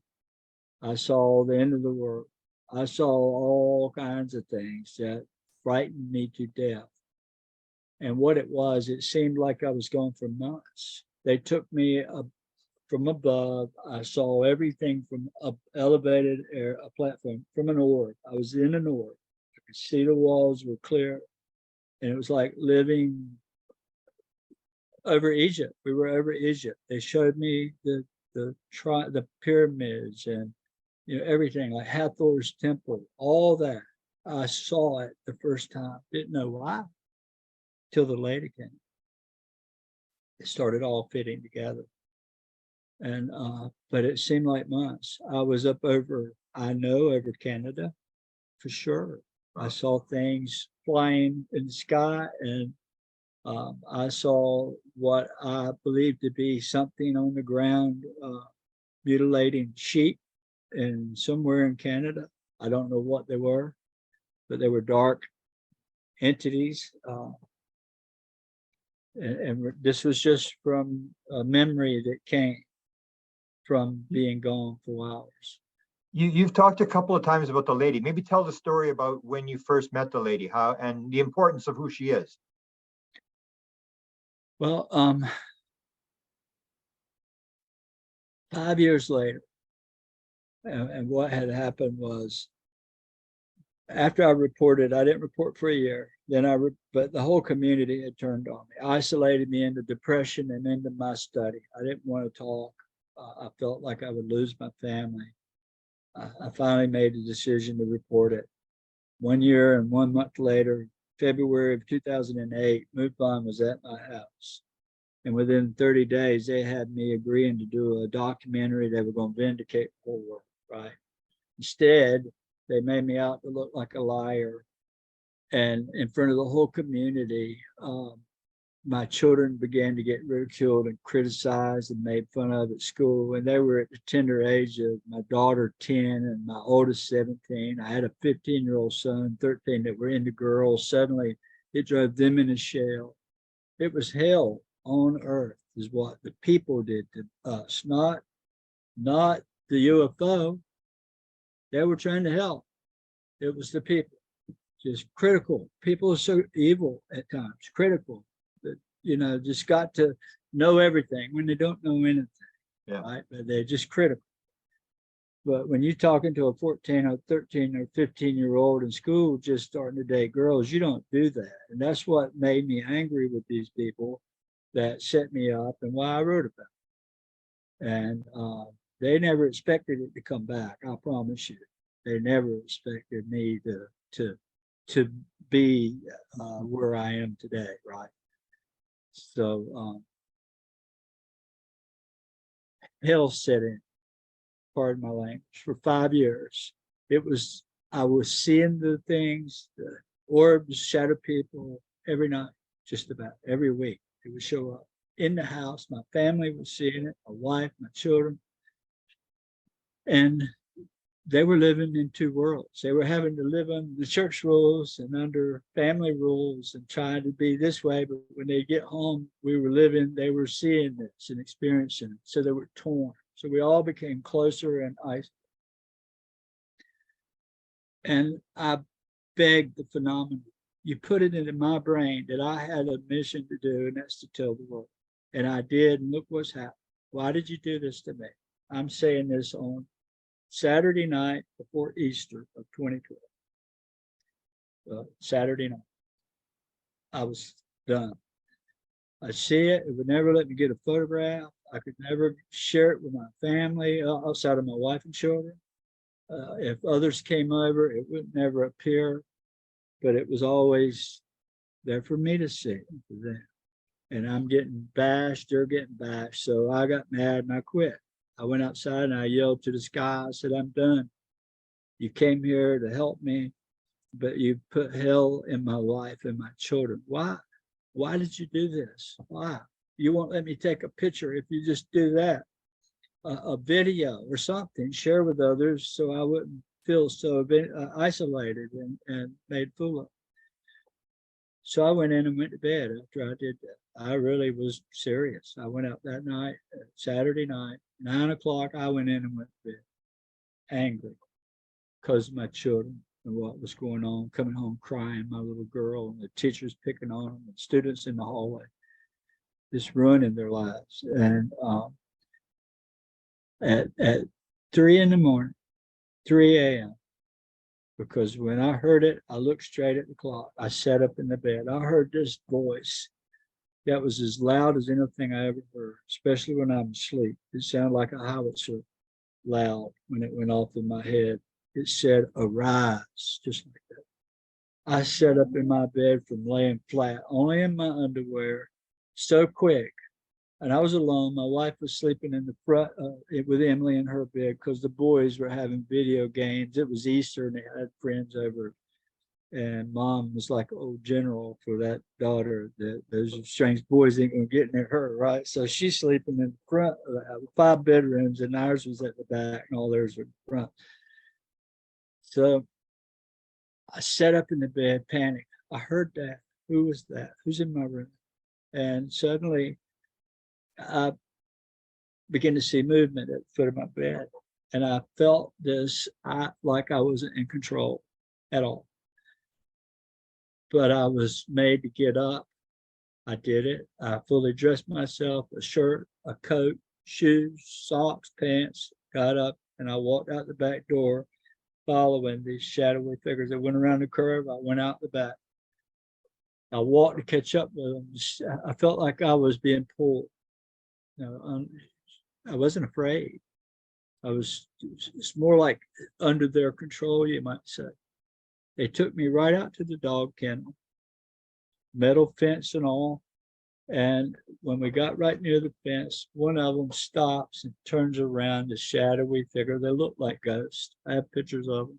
They look like ghosts. Light. Hands me this object that looked like a 5-pound pack of hamburgers size, a tube, like, you know, you get a package of hamburger twisted on the end. It was about that size. It was furry. It had no legs or head or tail. It looked like a creature. It felt like the hair on it felt like a hedgehog. It was prickly. It wasn't hurting me, but it didn't feel comfortable. And I felt it like it was a living creature. So I dropped it. And I heard this voice say, "No, pick it up. You must keep." So I leaned over, afraid, but doing what I was told. And when I stood up, they were gone. I'm like, now what? So I'm juggling this thing, afraid. What do I have? I opened the dog kennel and I threw it or set it in and closed the door. I stood up and I thought, well, it's not going to get away. I'm going to keep it. The minute I stood up, this blast of wind, it was so strong that it blew me backwards. This wind did. And I saw the trees disappear in front of me. A big oak, just it's black now. And out of there came a cow, a bull, 1,500 pounds if they make such, 12, 15, it was this tall to his top of his head. It was huge. He's charging me. I have nowhere to go. It happened so fast. I'm off balance. The wind's blowing me backwards and it ran right over top. And I could see up through it. That was the strangest thing. But I was still afraid. I still wanted to get away. I didn't know where it went. The power from that experience was so powerful. This is important because when she came in sheer power. I got the sense of the strongest force you can imagine, but it was nature. Just like the Egyptians, their gods are animals. They're not ancient aliens. They're crocodiles. They're hawks. They're birds. They're ibis birds. They're jackals. You don't see ancient aliens there. You see forces of nature, right? Hence the owls and the animals that appear to people. That's just the phenomenon. And example, Ezekiel vision of the opening, the cherubims. When it came out of the orb, what did it look like? It had 4 faces: a cow, an eagle, a lion, and a man. Why? It's the natural world. This is how it operates. We're no more important than the kitty cats, right? This is what they made me understand. So she charged me in a powerful way. When I hit the ground, I roared to my stomach, pushed myself up to run, all in a second. I'm getting out of there because I didn't know where this thing went. Is it coming back? And I never got but to my knees. And sitting on my knees on the ground with my butt on my legs, I'm probably 3 feet to my chin. Well, there's a woman glowing this beautiful bluish white glow, and she's 6 feet away. The ground around me is illuminated from her. I'm inside her circle of light. And her dress was white, sparkly. It looked like it was moving. She had a collar on, solid in the front. Her sleeves went out to her wrist and drooped down, and her dress draped over the top of her feet. Her toes, the front of her feet was sticking out, and everything was moving. She was perfectly visible. Didn't look like a translucent image or anything. She looked blue-eyed, bright blue, with this golden blonde, more like golden color hair. She's looking at me. I'm trying to grasp this, oh my God, from a complete fear thing to now, am I looking at an angel? What am I looking at? Is this God? That's all I could think. She leaned towards me. Every time she speaks, she'd lean over. She said, you know why I'm here. And I knew why she was there, because I was still carrying that anger from just a few hours before. When I went to bed, I was so mad, I was dead serious. I had thought about it for days, weeks, till it come to that point. She said, you got a burden. This is your burden you must bear. You have to do this. You have to tell the world what you know. She didn't tell me what to say. She just said, tell what you know. She said, and if you do this, I will promise you, I will always be with you, and I will help you share our presence to the world, because the time's coming that the world's going to awaken to a new knowledge. The world is going to change, and the people need to awaken, and we're going to help you do that. That's what she told me. Let me tell you, 2 weeks later, magic started happening. Immediately, I was able to start taking pictures, videos, photos. I could have people to my house and it would appear.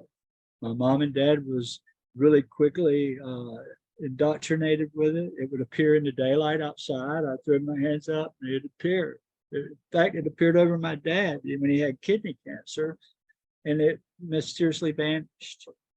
And the whole family saw this big cylinder right over us. It's metallic, cigar-looking thing. And bro, you've heard that story, right? But magic began to happen. I was with Diana Pasulka 2 weeks later. October comes along. I get a call from Diana, and she's a big-time academic professor in the religious world at UNCW. She went to Berkeley and Stanford. I mean, she's genius. It's like she knows. She worked for the Vatican. And here I'm talking about this beautiful lady, and you can imagine I'm right in the right spot. And that began to make us very close friends. And that fall, she calls me and says, I'm working on a movie called The Conjuring. And they're two brothers, the writers. They're as good as they are in the industry. They're A-listed writers, very powerful. They work with Warner Brothers and all these different, they make big movies. They want to meet you. I told them about you. They want to meet you. I said, Diane, I said, it wasn't just a few months ago I gave up on this, and now I'm back at it. It was a video that nearly destroyed me and my whole family that this Discovery Channel did. I said, it'll take a miracle to get me to want to be on TV again. In fact, I'm going to ask for a sign, not a prayer, and pray about it. I'm going to pray to see something physical happen. And if it does, I'll agree to it. She says, okay. Well, they're going back to California, LA, Saturday, I think it was, or Monday. They were flying out. She said, you just got to come see them. This is the last week. The movie's almost over. I've been consulting on the movie, and you got to come see them. So I tell you, I'll pray about it. And I'll ask for a sign.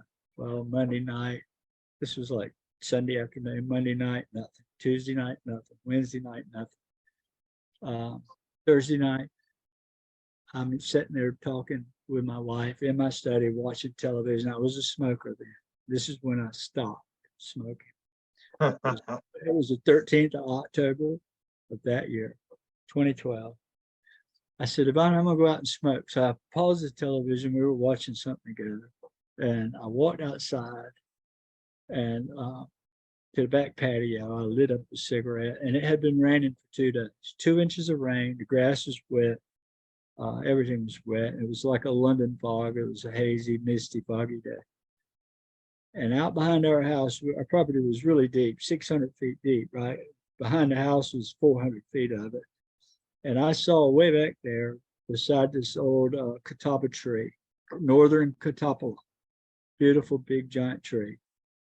The orbs had landed next to it in 2007. There's big circles on the ground. 2 of them come over the hedgerow, and wherever they got, they went down over my grass and they burnt streaks, 2 individual streaks out around the trees and a big donut where they sat down. But the 3rd one came over the top of that catawba tree, irradiated the top, and landed 12 feet from the side of it. That's when 40 feet of the tree between 2007 and 2013, 40 foot of the tree had died and fell out. The tree looked dead. I mean, it had no life to it. Half the tree broke off. It was that big where it broke off, right? You saw it. Yeah. It was missing. And it looked like it was dead. And the orbs spots are right next to it, right? But I saw sparks come off of that tree like a bottle rocket. It looked like the little teeny ones you'd buy and put in a Coke bottle when you were young, and shoot at one another. It kind of mimicked those little red sparks. They went out and they went different directions. Well, my wife was smoking then, and she came to the back door and saw it do it again before she ever opened the door, because we had a full glass back door. I'm standing on the concrete. She sees it spark. Shutting the door and said, "What in the heck's going on with that tree?" I said, "I don't know, but I see it." And immediately it just went poof in a big ball of fire and was burning up through the top of that tree, coming out the top like a smokestack. And boy, that set the whole, my mother and dad, my wife called everybody, "Oh my God, you won't believe this." And so Ryan goes out with his iPad and he's filming it. This tree just spontaneously, but it's on YouTube. You It's can on see YouTube, yeah. I remember to add something to this. I remember when I talked to your father, he was kind of skeptical of the whole thing as well. I remember him saying to me, he says, "You know, Grant, the night I saw that tree burning, then I knew my son was telling the truth." Yeah, it changed everything. See, and the lady did all this. The lady did. It all happened right after she came at Easter. Now it's only October, right? And so I got on the phone right then. I said, "Diana, I got your sign. I'll see you tomorrow." And so Yvonne and I got up at 8 o'clock, got in the car and drove an hour and a half to Wilmington and walked in and met these 2 handsome twin brothers. You know, they're identical twins or close. They look just alike. And I'll never forget, they were sitting at this table with big tall stools, you know, elevated table, a little round. It was just us. Jeremy was with me. It was 5, 6 of us, 3 of me and them. And the story was that Mel Gibson actually wanted to play you, correct? Was that true? Is that a true story? Yeah, that was mentioned. Mel and others, quite a few others. And long story short, Chad looks at me and says, "Well, what kind of sign did you get?" I pulled out my cell phone and said, "Look at this." And when they saw that tree catch fire, they were like, "Oh my God, something really, this is amazing." And they all got the feeling that they need to be a part of telling this, right? And the magic never stopped. It's still going. It's still happening. It's happening 100 times greater today than it ever was. I mean, I can walk out right now with this cell phone. If I had a camera hooked where y'all could see it, I would guarantee you we'd see something come by. It's that crazy. I had an orb last night come right down out of the sky, come within 10 feet of me and a friend that I just met through this. He lives in Charlotte and he works for Pepsi. His name is Ramon. If you look at my latest Instagram post, you'll hear me say Ramon, you know, and you can hear him talking like, "Oh my God," you know. But he got to see it up close last night, really close. Incredible stories. I'm sure there's a lot of people with questions that want to ask you, get a chance. I just want you to do one more because you and I and Mark all know our friend from NASA who was very interested in you, the one that said to you, they seem to be wanting to talk. They don't want to talk to us, but they're talking to you. So we're trying to figure out what they're telling you. He tells this story. Ryan told the story on his podcast, and you've told the story. Tell this story about the medal, which absolutely indicates that at least this one guy knows something that is more significant than just lights in the sky. Tell the story about the medal where he takes the two pieces of metal. Okay. If you really want to know a lot, there's a lot more in the book about this, and I have a lot of photos of it. And I've been front and center in the metal in business. They call it artifact. I've been tangled in with that for 13 years now, close to 12 years, and 10 years. 10 years is when Tim came. What he did. And that's not the only medal. I've had other pieces that I don't no longer have. The U.S. government has it and made it classified, won't give it back. And this is the one with the two pieces of metal. This is what I'm talking about, where he puts the metal in your hand. No, this was some more that I had that was dripping. You had the one with the dripping. Yeah, you told me about that. You had a lot of metal stuff. Yeah. What do you think the medal's about? Do you think that's another display of a story that they want you to tell that? Well, let me say what I've been told and what I believe. Our friend that we know is one of the highest ranking guys at NASA, period. Yeah. He's the dragon. That's even his console number or handle. He's the eyes on the sky. He's National Reconnaissance Office, if you want to know what that is. They own the satellites. This is the top guy that gets to see everything the satellites see. When it picks something up, people don't get to see it. There's only one or two ever that get to see this. Yeah. Then he even has the photo of you in the conference room where there's only been 250 people or whatever, the astronaut conference room. You and him sitting in. You got the photo of you and him sitting in that room. Yeah.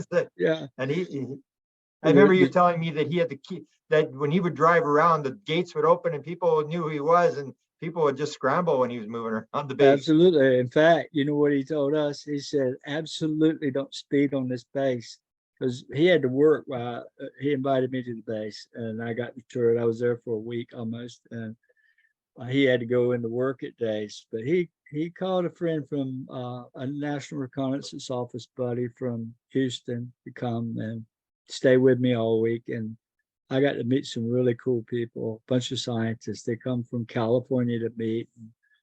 But he would tell us, do not speed. If you go over 35, you will get pulled and they will find you. They'll kick you off the base. Do not go over the speed limit, whatever you do. So Pete's driving, right? He's the NRO guy and he's butting along. We go up to mission control, we pick him up, and there's machine guns out there, right? You don't go through that gate. He walks out in a suit and a tie and his glasses like Hollywood. And these guys with the machine guns, yes, sir, when he walks through. He gets in the car, he's driving. Next thing I know, he goes tearing down through the base everywhere at 50, 80, 70, 80 miles an hour. We get out on the airstrip, the longest strip in the world. It's 3 miles long from one end to the other. And we were racing up and down it at 100 some miles an hour, right? This guy owns the place. So when he comes to my house, we met him with y'all, right? You and Mark. Yeah.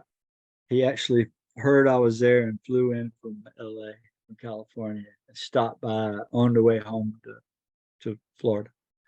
That was actually quite an honor. I didn't know who he was at the time, but now to think back, because everybody sort of talks about, whispers about him, and I think, wow, I actually met this guy. It was only for a couple of minutes, but to actually be in the because he didn't put on any airs of being important. I didn't know who he was.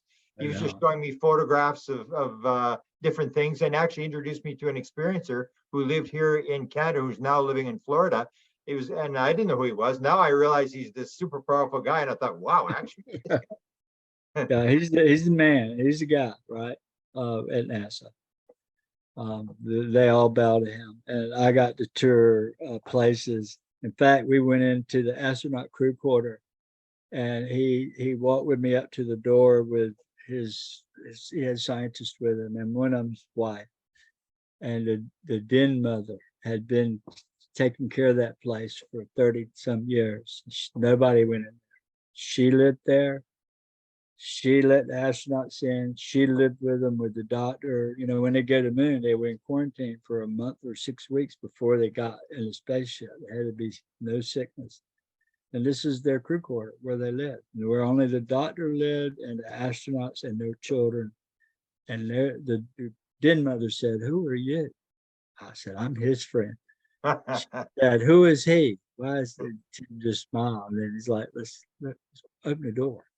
She said, "I have to tell you, only 300 people has ever been in this building since its inception in the 50s. No, when they went to the moon, they built it in the 60s. They'd they'd walk out them double doors and get in an Airstream camper, right? They'd tug it out to the launch ramp and they'd go up the elevator. I got to go through those doors. I got my pictures taken walking through the doors. And she's like, "How did you get in here? There's only one U.S. president ever been in this place. No congressman, no senators, 300 people in all these years." And I said, "I'm just his friend." So he told me, "Once you leave this place, you'll never be the same. Because everybody that went up there, something came back." Wow. Yeah, and it's still there. They see it all the time around there. They don't have nothing to do with them. And he told me that. I asked him, I said, "Why do you need me?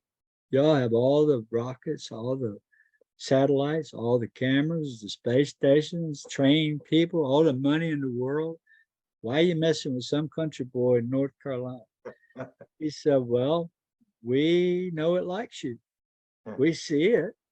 It has nothing to do with us. It's very elusive, but it likes you, and we'd like to know why." And that's how it all began. And so for the next 16 years until I wrote this book, you didn't hear much of me. I wasn't out talking because I was busy dealing with government folks that I become very good friends with. And to this very day, I'm very partial to a lot of those guys, very good friends of mine. And they made the most sense to my wife and my children and my dad. It was NASA that walked next door to my house and told my dad, flashed their badge out, NASA, and said, "Look, you got to believe your son. He's telling you the truth. That's why I'm here." And it was these people that did that.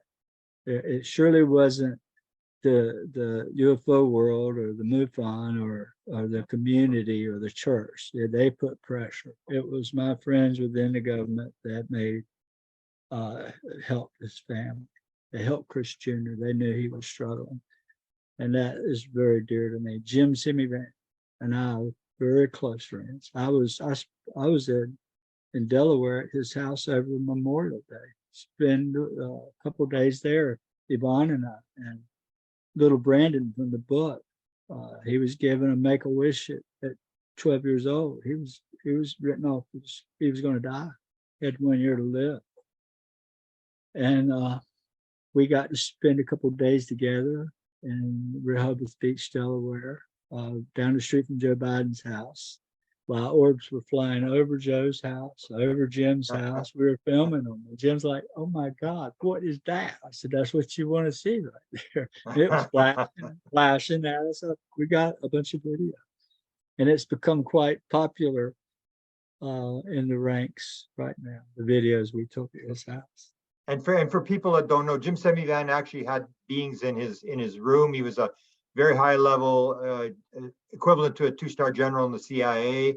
And he knew about you, but he couldn't talk to you until he retired. Is that correct? Yeah, and you know, he's still there. You don't ever leave, but he had to overtly retire. Yeah. But he still gets paid. He still does his job, but he don't have to pull the hours. You know, if he worked 4 hours a month, he still gets his. He has to be there when you get that high up and you have that much knowledge, you're not going anywhere. Those guys are lifers. I mean, he's like Yeah. a two-star general. They don't ever leave. And we thank the world of him and his family. And he got to experience the phenomenon with me and with little Brandon, which now is 6'2" with arms this big. Wow. And he'll be a junior in college when he starts at this fall. Wow. Yeah. Now, my last question, and then we'll turn it over to people who want to ask you a question, is Jim has when he gets asked, he said, not only do it does not appear to be any there. And I don't even know if we could connect the dots. I don't know if there's even any dots. And I think you and I both have the impression that is starting to move into the UFO community, that this is not the ET thing people think it is. So explain what you think is actually going on, because I think people still have the idea that it's just some aliens that got lost here and whatever. And I think the story you're telling and that Jim sort of promotes and I promote is that this is much bigger story than just a bunch of ETs who are flying around here. Yeah. Well, for everybody listening, if you read my book, you'll read in the front where Jim says that Chris is the most studied person in history by the government or the academic world. They've been studying me for a long time. So they know it's real. They've seen it with me.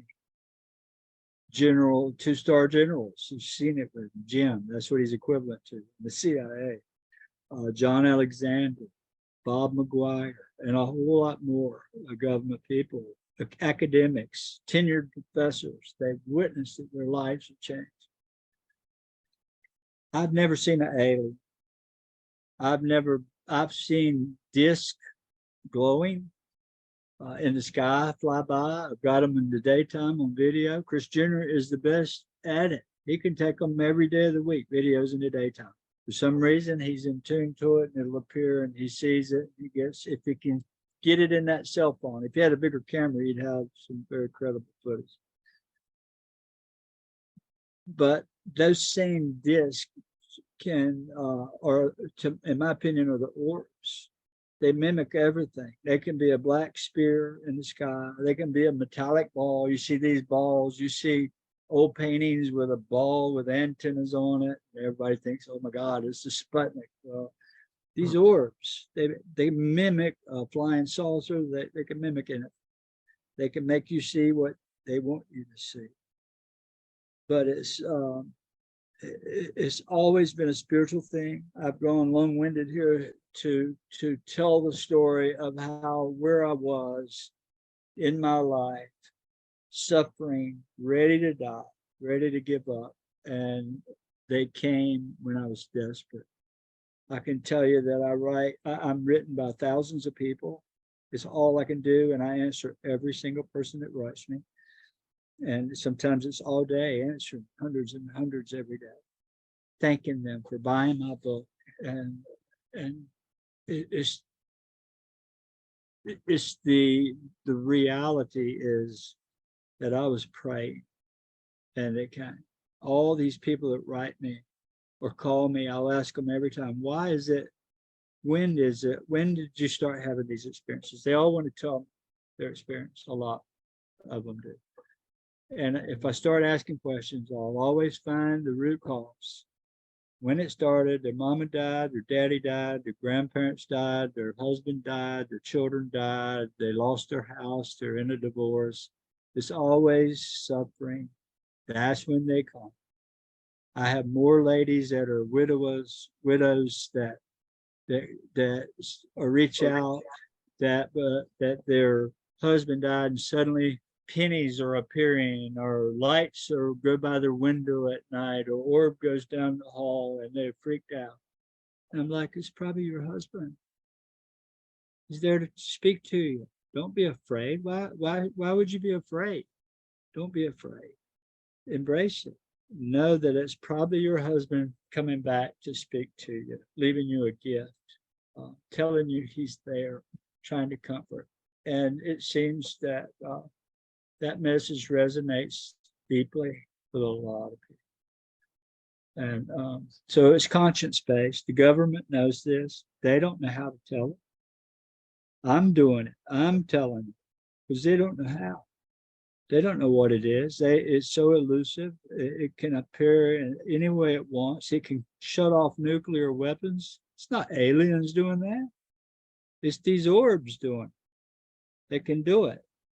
They can turn it off, turn it on. They just let us know you don't need to be playing with them toys. They're just too powerful. And I'm not saying they're not aliens. They very well may be, but that's not my experience. It's always light. It always comes in prayer. That's how it comes. When I go out, I pray, Lord, let me see your presence. And I'm praying to God, not to some entity. And here it comes. They come like excited to see me. And they respond in that manner. If you went out there and you tried to summon them or do some protocol thinking you're going to get this experience, you might get a flash, but they're not dogs. You can't call them like a dog. If you understand who they are and you respect that and you connect with it on that level, then they will start interacting with you. And I know this to be fact because I've been able, how, I don't know, but I have, let's just say, I don't like to use the word I because I sound self-centered or bragging, but let's just say this Thursday, I have a meeting, Zoom meeting on with a group in Spain. And it started with a lady over there that had lost her husband. And a tenured professor friend of mine in Charlotte, North Carolina, was over there with her, called me. And he'd seen the orbs with me a lot. And even within 5 feet away, appearing 15 of them around us at one time. He's like, oh my God, changed his whole life. So he's in Spain, and this friend of his is suffering bad, crying, calls me, can you help us? I said, yeah, walk out on your back deck, on her back deck, look towards the north, look at the Big Dipper. And I said, just give it 1 minute. And while I was talking to them, immediately orbs appeared, flash, flash, flash, and they changed her whole life. Now, she went out 2 weeks ago or 3 weeks ago with a group of 20 people, doctors, highfalutin people in Spain, Granada, Spain. They hiked in up on a mountain in a desolate place, and they called me. It's 3 o'clock in the daytime here. It's 8 or 9 at night up there. I lay down on my bed. My grandson's next to me watching cartoons, and I just envision Spain, which is southeast of me, across the Atlantic. And I imagine seeing that and a point in space. I made that triangle, and ask it, if it be your will, show your presence to all these people. And for the next hour, they were floored. They had dozens of orbs appearing and flashing at them. So it's in the book, where I've been doing this since 2016, having it appear with a guy with a camera sitting on a power line in Houston, Texas, or a guy sitting in Charlotte, or a guy sitting in Washington, D.C., and it appearing right up over Washington. And they're like, oh my God, how does he do that? And all I know is I ask it to, and it does. And so communication is ongoing. There's already been contact. And we're studying that. We're studying the light, the pulses in the light. Are they trying to send us a special communication through Morse code, or is it in the pulses? So I've got scientists listening to me all the way to Washington. I sent a video up this week, a long video of this thing flashing codes at me. And so there's a lot of exciting things going on. But the government doesn't know how to tell it because it's just too complex. You are the messenger, and it's been an honor to have been associated with you and to had some experiences with you. I mean, it's a pleasure. So let's turn it to, if you got time for a couple of questions. I'm sure there's people who have seen your story and are dying to ask you a question. So Mark, you want to move the meeting to the next section here? Well, we've been 2 hours so far, Grant, but which is fine. As long as you're okay with this, Chris, we're happy to sort of make things happen. Yeah, well, let's have answer a few questions and Okay. Under for everyone in the Hang there's a on section. 2 seconds. Hang on 2 seconds. We have several questions in the chat that people Okay. gave us much earlier than, Go ahead, Betty. okay. Just to be fair to them, they put in this here, okay, Okay. to be honest. Okay, first one says here, from Joan Dillon, she says, Tim Taylor recommended that while going through the security at NASA, you focus on a song to prevent your mind from being read. Can you tell us anything more as to what this is about? Well, I put that in the book because it happened and I knew that it would get some attention. But what do you think that means? I mean, I'm trying to figure that out. He didn't explain it in detail. He just told me, you see that little black box there? There was a little booth. In other words, if you can imagine these big gates with barbed wire and Air Force guys with machine guns standing there like this across that gate and mission control on the other side. Well, on this side of the gate is a little black, probably 8x8 hut that was totally black and the glass was black. There wasn't no seeing into it. And he's like, Chris, when you walk by that gate, he said, they can read your thoughts. Who are they? Have we created technology that can read your thoughts? Did they have something in there from some other world that is working with them to read your thoughts? I don't know that answer, but I suspect they have the technology to do it. But regardless, I listened to what he said and I was singing away. And I made it to that gate, went in, I got to meet the general that ran the whole place. It was a lady. She allowed me to come. You can't even go down there. Can't get into base. Sounds great. Next question is from Mark. Describe the experience of meeting the shimmering being in the canyon. And how long did you talk to her? And what did you talk about? Betty, he's already described that, but the only thing I'd like to add to that, and maybe Chris, you can add whatever you like. How did you get to the canyon? This canyon where the shimmering woman, the shimmering being was. How did you get there? In an orb. It's in the book in detail, and it was Easter of 2013 when I'm laying in bed and I look up and I could see through the top of the house. There's a big ball of light shining through the roof of my house. Just brilliant. It was an orb. And the next thing I see is the rafters. As I'm going up through the rafters, I'm looking at the stuff I have in storage up there. And right on up through the top, I went into this ball of light and I'm inside of an orb and it's clear. I can see out of it perfectly. The beings are always behind me or just barely visible, but they're big and tall. They look tall. And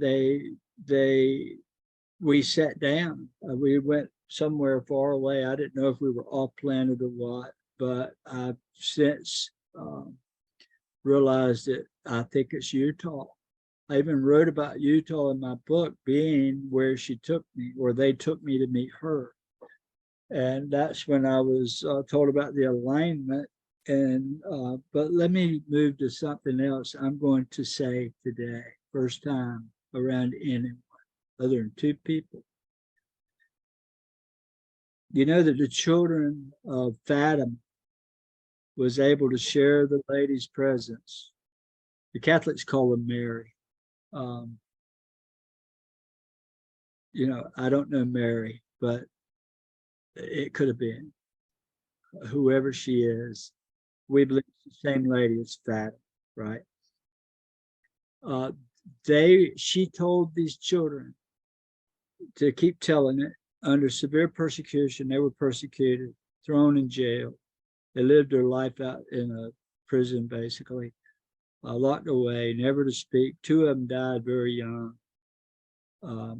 So it wasn't the best of circumstances for them, but the lady said, if you will go tell everybody, October 13th, we'll be out here. We'll appear in front of all your people.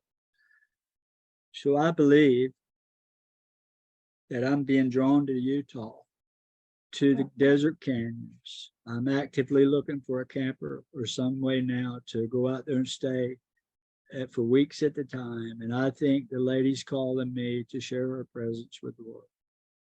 And I'm just now saying this. I've told some friends in Hollywood. I've told 2 others. So that's where I'm headed. I think she's just may let me get her on camera to share, to help awaken this planet. I'm not sure about that, but I'm feeling that. And when I have these feelings, and it usually comes true. Okay, our next question here is, thank you. It comes from Jess. She says, thank you for sharing. What about the triangular symbol on the chest of the being? Is that an Illuminati type symbol? No, the triangle is the oldest symbol known. It's the same as the pyramid. It's a 3-sided figure. And when I ask our friends at NASA and other folks to know what does that mean, they were all really interested in that. I was actually given something from NASA that represented that triangle, 24 karat gold that I wear on my collar.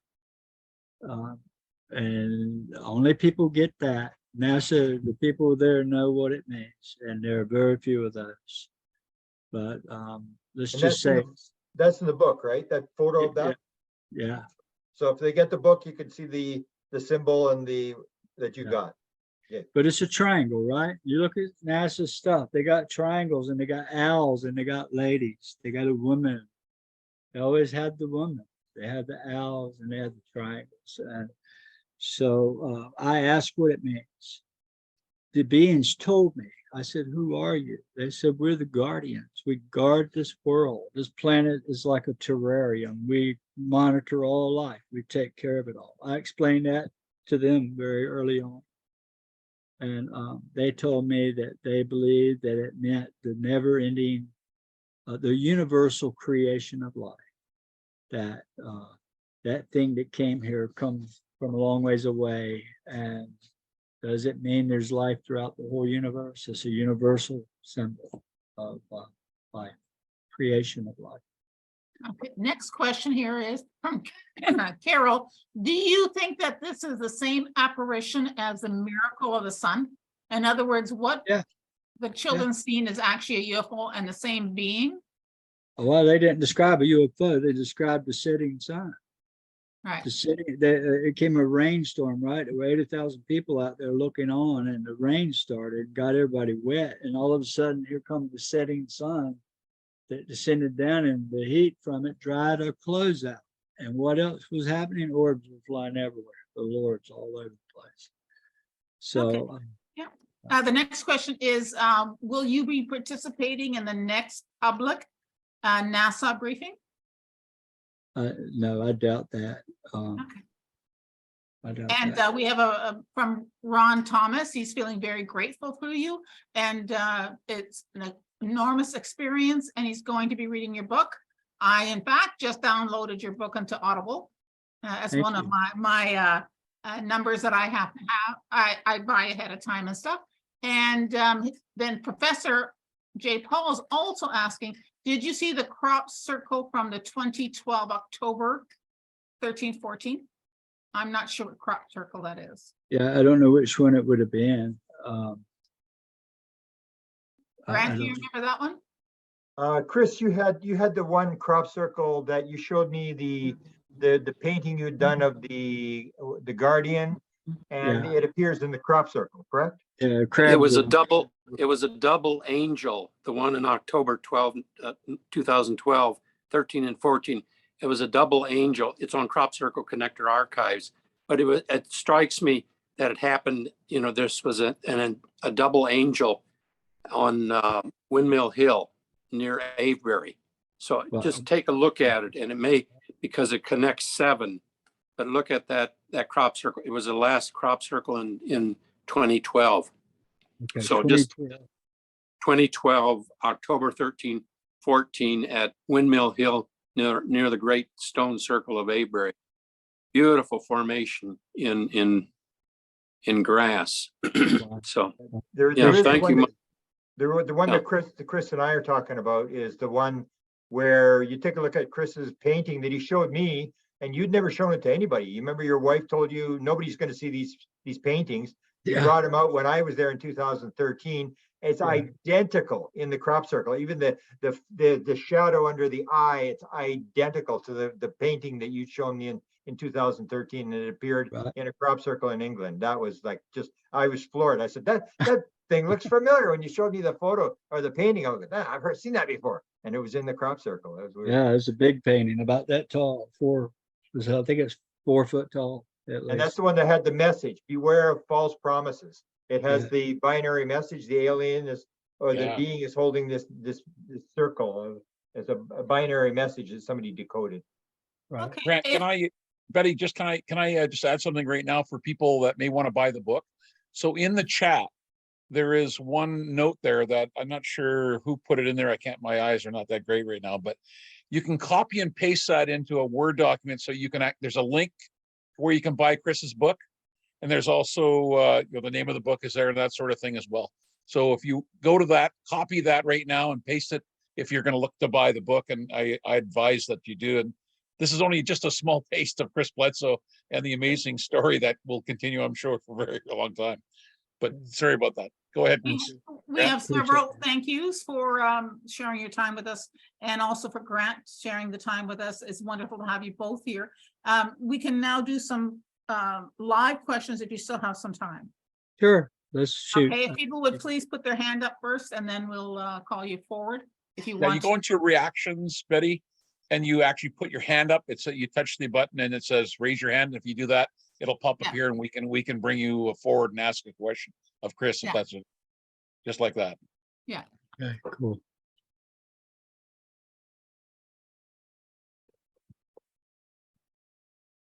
Okay, we have one. Go ahead. Hi, Chris. This is Hanuman. I'm from just outside of Washington, D.C. I'm an experiencer myself, and I just wanted to compare notes with you, Chris. Do you find I've just noticed they have the ability to project their consciousness. I don't know what their range is, but there's been times, and I have a few pictures of a few UAPs I've taken back in February. I'd like to share, or I don't know how the best way to get them to you. But do you find that I mean, I just noticed that they have this ability to really extend their consciousness to make you aware of something. Yeah. I don't know if Yeah. you've had that experience. And my second question, from my experience back from the 80s, I've noticed their crafts. The word craft is not the right word to use. It's almost, when I was on board on one, it felt like it had a consciousness of its own, if that makes any sense. Did you have similar experiences? Yeah, absolutely. In fact, let me say this. I didn't ever talk about the metal. I kind of avoided that a little bit, but it's in the book. And I can tell you that I have researched something called quasi-crystal. Researched that, and where they found one. It was at the Trinity site where there was an atomic blast, right? They've only found one of these things, but it has some remarkable properties. And this metal, when my friend came to first time to my house from NASA, he had a backpack. He got my whole family.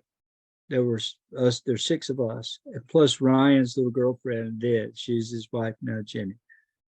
She was there.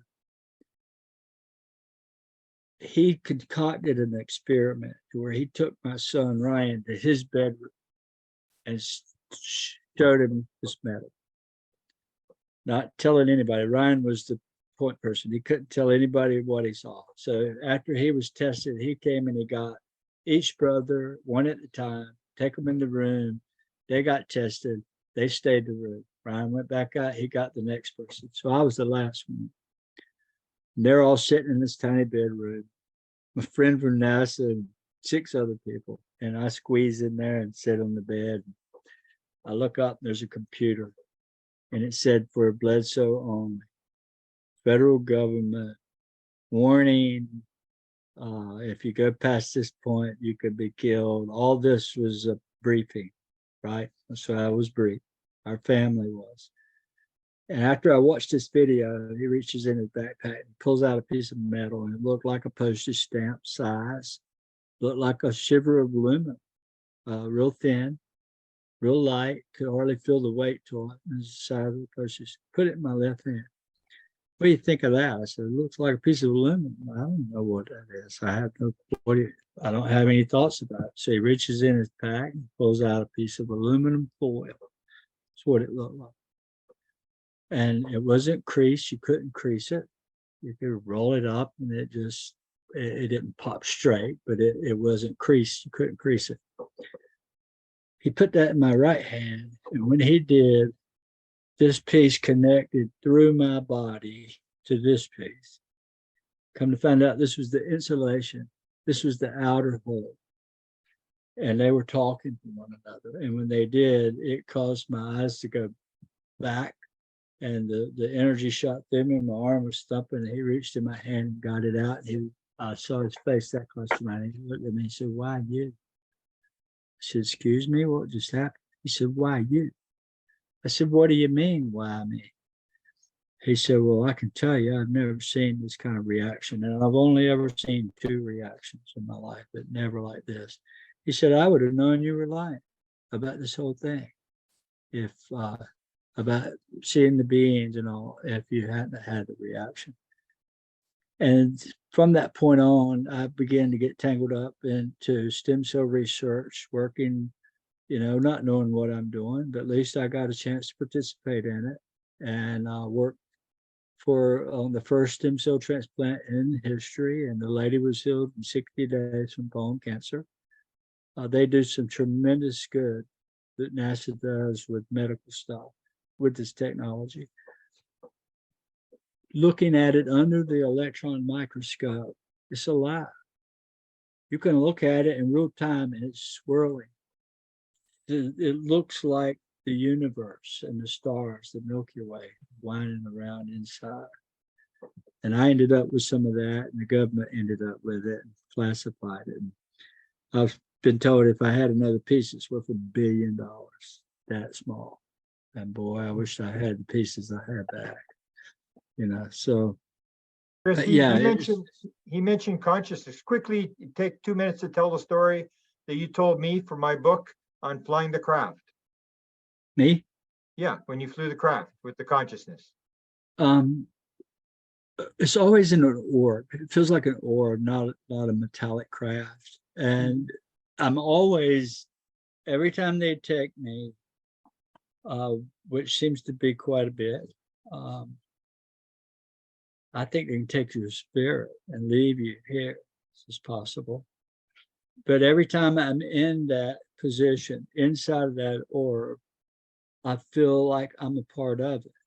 That any direction I look, I can go just by thinking about it. It's not like I'm connected or they're doing it. I feel like I'm connected to the orb itself. And I don't understand what it means, but I have found myself in one position. One time I was sitting cross-legged on the floor, like an Indian, going down over the Cape Fear River, where you got just taken, feeling like I'm flying like Superman, but I'm inside of one of these orbs. And so it's definitely connected to our conscience. Everything is, every living thing and every piece of your body is communicating with something outside of us. And it's coming through the green light. We know this. NASA knows this, that the green light is the center of the color spectrum. It's the angle of the sun, the way it shines on the earth, it casts green light. It's the green trees, the green grass, the green flowers, everything's green. The chlorophyll in a plant is called ADT. It's the same thing as the hemoglobin in a human. It's the light. When it shines on chlorophyll, tells it to come alive and how to grow and be prosperous. Same with the human. The light shining on the hemoglobin is what encodes this whole body you're not telling that tiny micro machine. There are trillions of little tiny robots inside your body. They know this now. Look at microbiology. Your whole body is created with thousands and trillions of machines. They line up in lines and they work together and they carry loads. They look like little people walking. You're not telling themselves what to do. They're doing it on their own because something else is telling it. And that's just consciousness. That's God, I guess. That's the green light.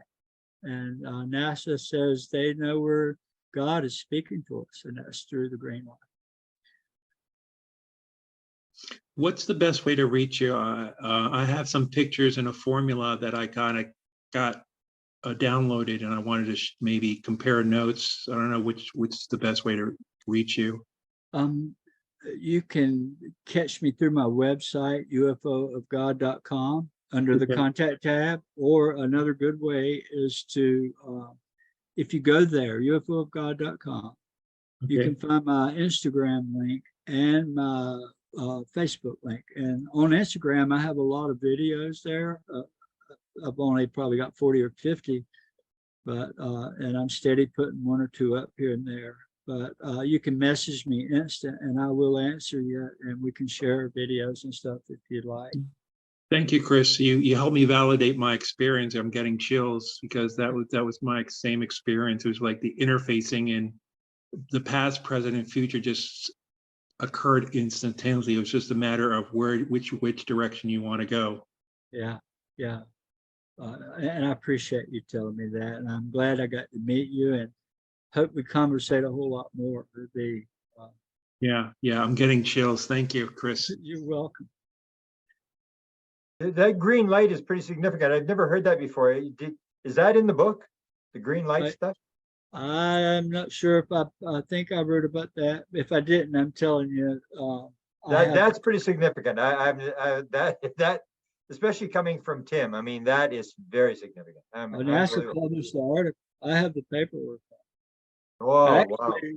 Actually, I was brought into the 156 megahertz thing, which we're now understanding how these little machines operate. Well, what we do know, and I was brought in on this 10 years ago, that they know for sure through science that they can detect a signal coming from our bodies, transmitting on a radar frequency in the 156 megahertz range, which is a radar frequency, meaning it goes out and it hits something and it comes back. So each and every one of those humans, including the plants and the animals, are pinging a signal out into space and it's coming back. So our DNA is talking to the green light, to God. Oh my goodness. That's amazing. That's amazing. That's the most significant thing I've ever heard you say. That's just amazing. Yeah, I've been Write around some a more lot. about that. Yeah, I've been in Chris, on those studies. Can I just, so when I was with Tim in New Mexico, we were on a UFO dig and with Wade, Chuck Wade is the guy's name that invited us. And we sat at nighttime talking with Tim. And he told me that NASA emulates our DNA because it's the best antenna. So our connection to subconscious could be through our antennas, which is our DNA. Yeah. And if NASA is emulating it, we're emulating it with our own bodies. That's how we receive messages and why our thoughts are so powerful. We're transmitting and receiving at the same time. Yeah, we live in a wireless network. And here's the cool thing. Our skeletal system, now the paper, I've gotten the paper. It's a published article that at one time it was confidential. I guess it still is. But they know for sure that the hair is the receptor. When you feel your hair standing up, something's talking to you. Women have always been the most spiritual creatures on earth. It was the early church that knew that, and they took the woman out of the church. They oppressed them, make them wear things over their face, and really all the oracles were women. Why? Because they had a more sensitivity to their hair. They know for sure in World War II, there were wind talkers, right? The wind talkers, Navajo Indians. They could talk, and they had my hair standing up. They had special abilities, these Native Americans, and the government used them in World War II. The minute they cut their hair, they lost all their color. They've known this since the 40s. It's nothing new. And your hair is your receptor, and your skeletal system is the antenna, and your DNA is the transmitter. So it's going through your body, out of your, and in your hair. And so all you women out there, that long hair is beautiful, and it actually gets you connected closer to consciousness, to the spirit world. Mark, didn't Tim tell you the same thing? Yes, Yeah. did. Yeah, they did. So they know some stuff that, thank you, Chris, for giving me some insight. I mean, this is encouraging that there are some people who know some stuff, and it's not, hopefully it's not going to be used for weapons. Oh, you don't got to worry about that. I don't think they're going to do that. They're struggling trying to figure out what it is, just like you and I. In fact, they're listening to us right now. And I can tell you, they listen to everything I say. They monitor me, and half the other governments around are watching. They know let's just say I've been warned, they all watching, and I know they are. But it's okay. I'm not afraid. I feel totally safe. Yeah, well, it would make sense. I mean, there's the one expression that I heard from a high-level guy was, because we cannot control the phenomena, we watch those who the phenomena influences. Why would they not watch people who, I mean, they're trying to figure it out as well. Yeah, yeah. And I don't think they're going to ever tell people what they want to know. They want zero gravity. They want a flying saucer. They want an alien in a body. And if you don't have that, you're not going to convince them. And the government, I don't believe they have all that. Maybe they do, but I've never seen it, and I've never heard of it other than the same places we've all heard, like Bob Lazar, or, different ones. But I wouldn't doubt it. I think they do have some sort of wreckage. And it's like Tim told me. He said, Chris, they can come from 50 million light years in 2 hours and never warp. That's how fast they can go. Think about that. Do you think they'll crash? I said, no, sir. He said, they don't crash. They do not crash. Whatever we got was given to us as a gift to help us evolve. And they're using it more for medical technology. Without spilling the beans, I'm telling you, they've done a lot of good work helping people with health issues, with hip implants and spinal implants, stem cell stuff, all derived from this exotic material.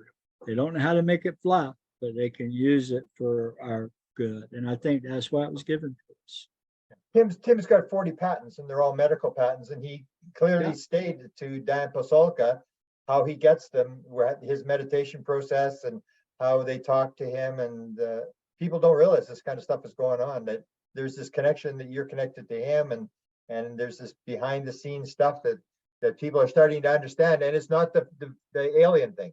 It's something much more magnificent and godly, I think. Yeah, you got that right. And of course, we don't know what it is. All I can do is, and I don't want to sit here and tell you it's this, or this, because I'd be lying if I did. But what I can tell you is it's blessed me. It's helped others. I pray it comes. I was praying when it came the first time. Tim Taylor told me when it first happened to him, he'd lost his wife, and he had been working full-time at NASA as a young scientist, young engineer, renting a place, and his wife left him, and it broke his heart, and he went into depression. And in the middle of the night, suffering, this shadowy figure appeared at the foot of his bed and told him his first path. And he went right away, and he learned real quick that that information come from some other source, from some shadowy being. If it was all bad, why would it do that? If it was bad, why hadn't it eaten him already? Why hasn't it eaten me, or you? So it's something much greater than we can imagine. And we're like babies with diapers on, only climbing Mount Everest on our own. We're just starting. Do you find that, like with yourself, that it starts with experiences where there's fear, they don't know what's going on, they're like, what's going on? And then suddenly when they get a regression or they figure it out, suddenly they become like messiahs where they realize they have this message. And it goes from this fear to this sort of, trying to get the message out. Yeah. But in the Bible, and Diana Pasulka is one that told me this to begin with. In an angelic visit is a terrible thing. The Bible tells you that every angelic visit was not the nicest thing in the world. It scared people. Look at Jacob. It was supposed to be God that came down and wrestled with him and broke his hip. I mean, that's how you meet God. He breaks your hip, right? Wrestles with you all night long. Same way, Abraham sitting in the tent in the heat of the day, 3 men walks up and he recognized right away it was God. Who were the other two? Were they angels? Were they part of him? Who knows? But he said, go over to Sodom and Gomorrah and destroy the cities. And Abraham went to arguing with God. Please don't. If there's anybody there, spare them. And he argued all the way down. If there's just one, I'll save the city. That's what the Bible says, right? But God appeared as a human to him in the daytime. So surely the lady can appear as their spirits. I believe they're spirits, not physical beings, although they can appear physical. But they're like spirits, hence spiritual, right? I've always maintained that. Some sort of spirit. And I think more and more people are starting to realize that. You and I and other people, when we first talked about this kind of stuff, thought we were crazy, but you hear more and more people starting to, they'll say interdimensional, but they're starting to realize it's not what people thought it was. Even Jacques Vallée, I mean, it's like he said, this is absurd. Come on. I mean, yeah. John Alexander, same way. It's not that simple as an alien. Wished it was, but it's not. It's just way too complex, and wow. We're on the tip of the iceberg, and I think we're going to all realize that over the next 3-4 years, we're going to all awaken to a truth, meaning they got to reset everything they teach. They're teaching evolution. That's got to change. The words, anything can create itself with enough time. In 1 million years, a car can make itself, or an elephant can make itself. What a lame answer, right? It's because they don't know. So now we got to realize there is an intelligent force around us that most likely created us, and suck it up, whatever that means. We got to change the books, and that's where we're headed, to an awakening of something that is a new world, the new age, the age of Aquarius. And I think the lady's coming back. We're so lucky to have had the chance to talk to you, and your wisdom will be historic down the road. Hey, I appreciate you. Thank you. Any other questions?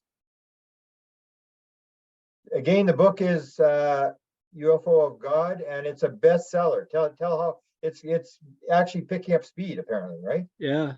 We never realized that it was going to sell like this, but ever since it launched, it just started selling like crazy, and it's been in the 7 categories, either in the top 3 or 4, or number 1 in 1, if not all 7, for the last 5 months. And where it's really trending is in the Christian faith community, and the religious faith, and angels and spirits, and spiritism, and all that. It's hit number 1 in the UFO book 3 or 4 times, but it's more in the faith category, in the UFO, and that's where the people are, and I think the world's in trouble. It's got to settle down with all these wars and everything that's happening, and fear and COVID. It shell shocked us all, and people are looking Yeah. something good for a chance, right? But the way I describe it is like this, especially to take your example, is that whatever mess we find ourselves in, perhaps people like Chris Bledsoe came into the world at this time in this place in the middle of this mess to do something. That for people it's traumatic, but there are people who are, it's part of their mission that they're here to, and that's what I think yours is that you're here at this time in this place for a particular reason, to try to move it the other way. So thank you for doing that. Well, I didn't ever buy into this, but I accept that because it's becoming a reality to me, because of the connection. It's the craziest thing to walk out that door right there, and suddenly here comes a orb from here and here and here, like children. They want to come up and greet me and come right over my head. Sometimes stop and burn like a flame right here, right over my head, or next to me, or around my friends. I've had 25 people here, and these orbs are flames all around us. And when you see that, experience it, you got to realize something's happening. Yeah, even in your regression, what remember they asked you, when did you first meet them? And you said they have been with me since before I was born. Yeah. Like this is all a sort of a plan. This is unraveling, and it may look random, and it's not random at all. It's all been planned to help the world at this time in the middle of this mess. So the mess is an opportunity for us to realize that we're not doing some stuff that we should be doing. Yeah. And I keep quoting Bible or history. Let's say I look at the Bible as a history book, a lot of it. Every 2,000 years, something major happens. Every 2,000. In fact, the ages, when Jesus was born, he was born they changed the calendar to day one, right? And it was under the sign of Pisces, the fish, since he got the fish symbol. Well, in the days of Aries the ram, the Sphinx is changed to the ram with a ram head on a body. And you had Abraham and the ram in the bush. You had the golden fleece in Greece, right? And it just goes all the way back to Leo the lion. You got the Sphinx and all these lion figures. But every time it changes, something major happens. And we're changing into Aquarius. And the lady told me, she said, the powers of heaven has shifted. The divine feminine is now rising, and it's going to come back into this world, and peace will come. But there's trouble ahead, and when this trouble subsides, peace will come to this world, and it'll be through the mother, the divine feminine energy. It's what she told me, and I've told that 1,000 times, right?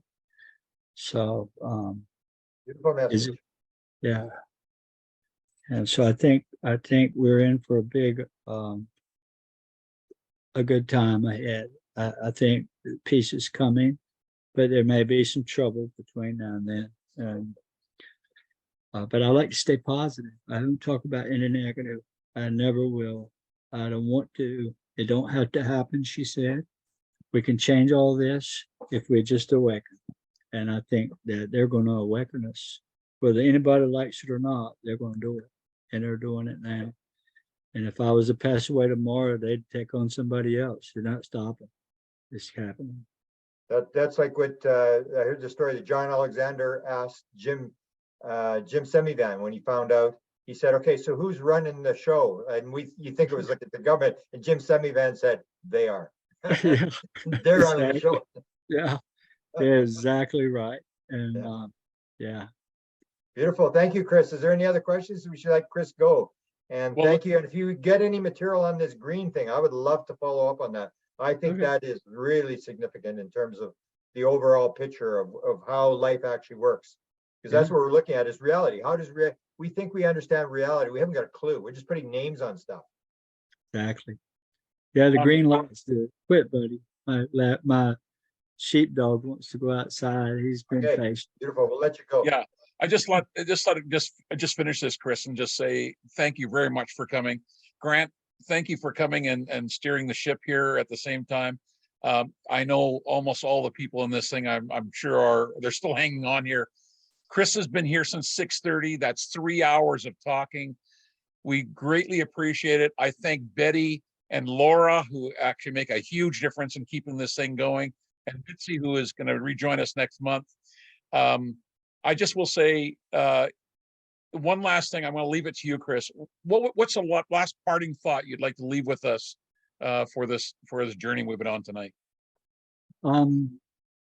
I would say, if I can give any advice to you, want to experience this in a better way, a more connective way, is to try to rid yourself of any negative anything. Don't look at negative stuff. Don't entertain it. Don't think about it. Don't watch the news if it bothers you. If you're into politics, that's the worst thing to get you all upset, right?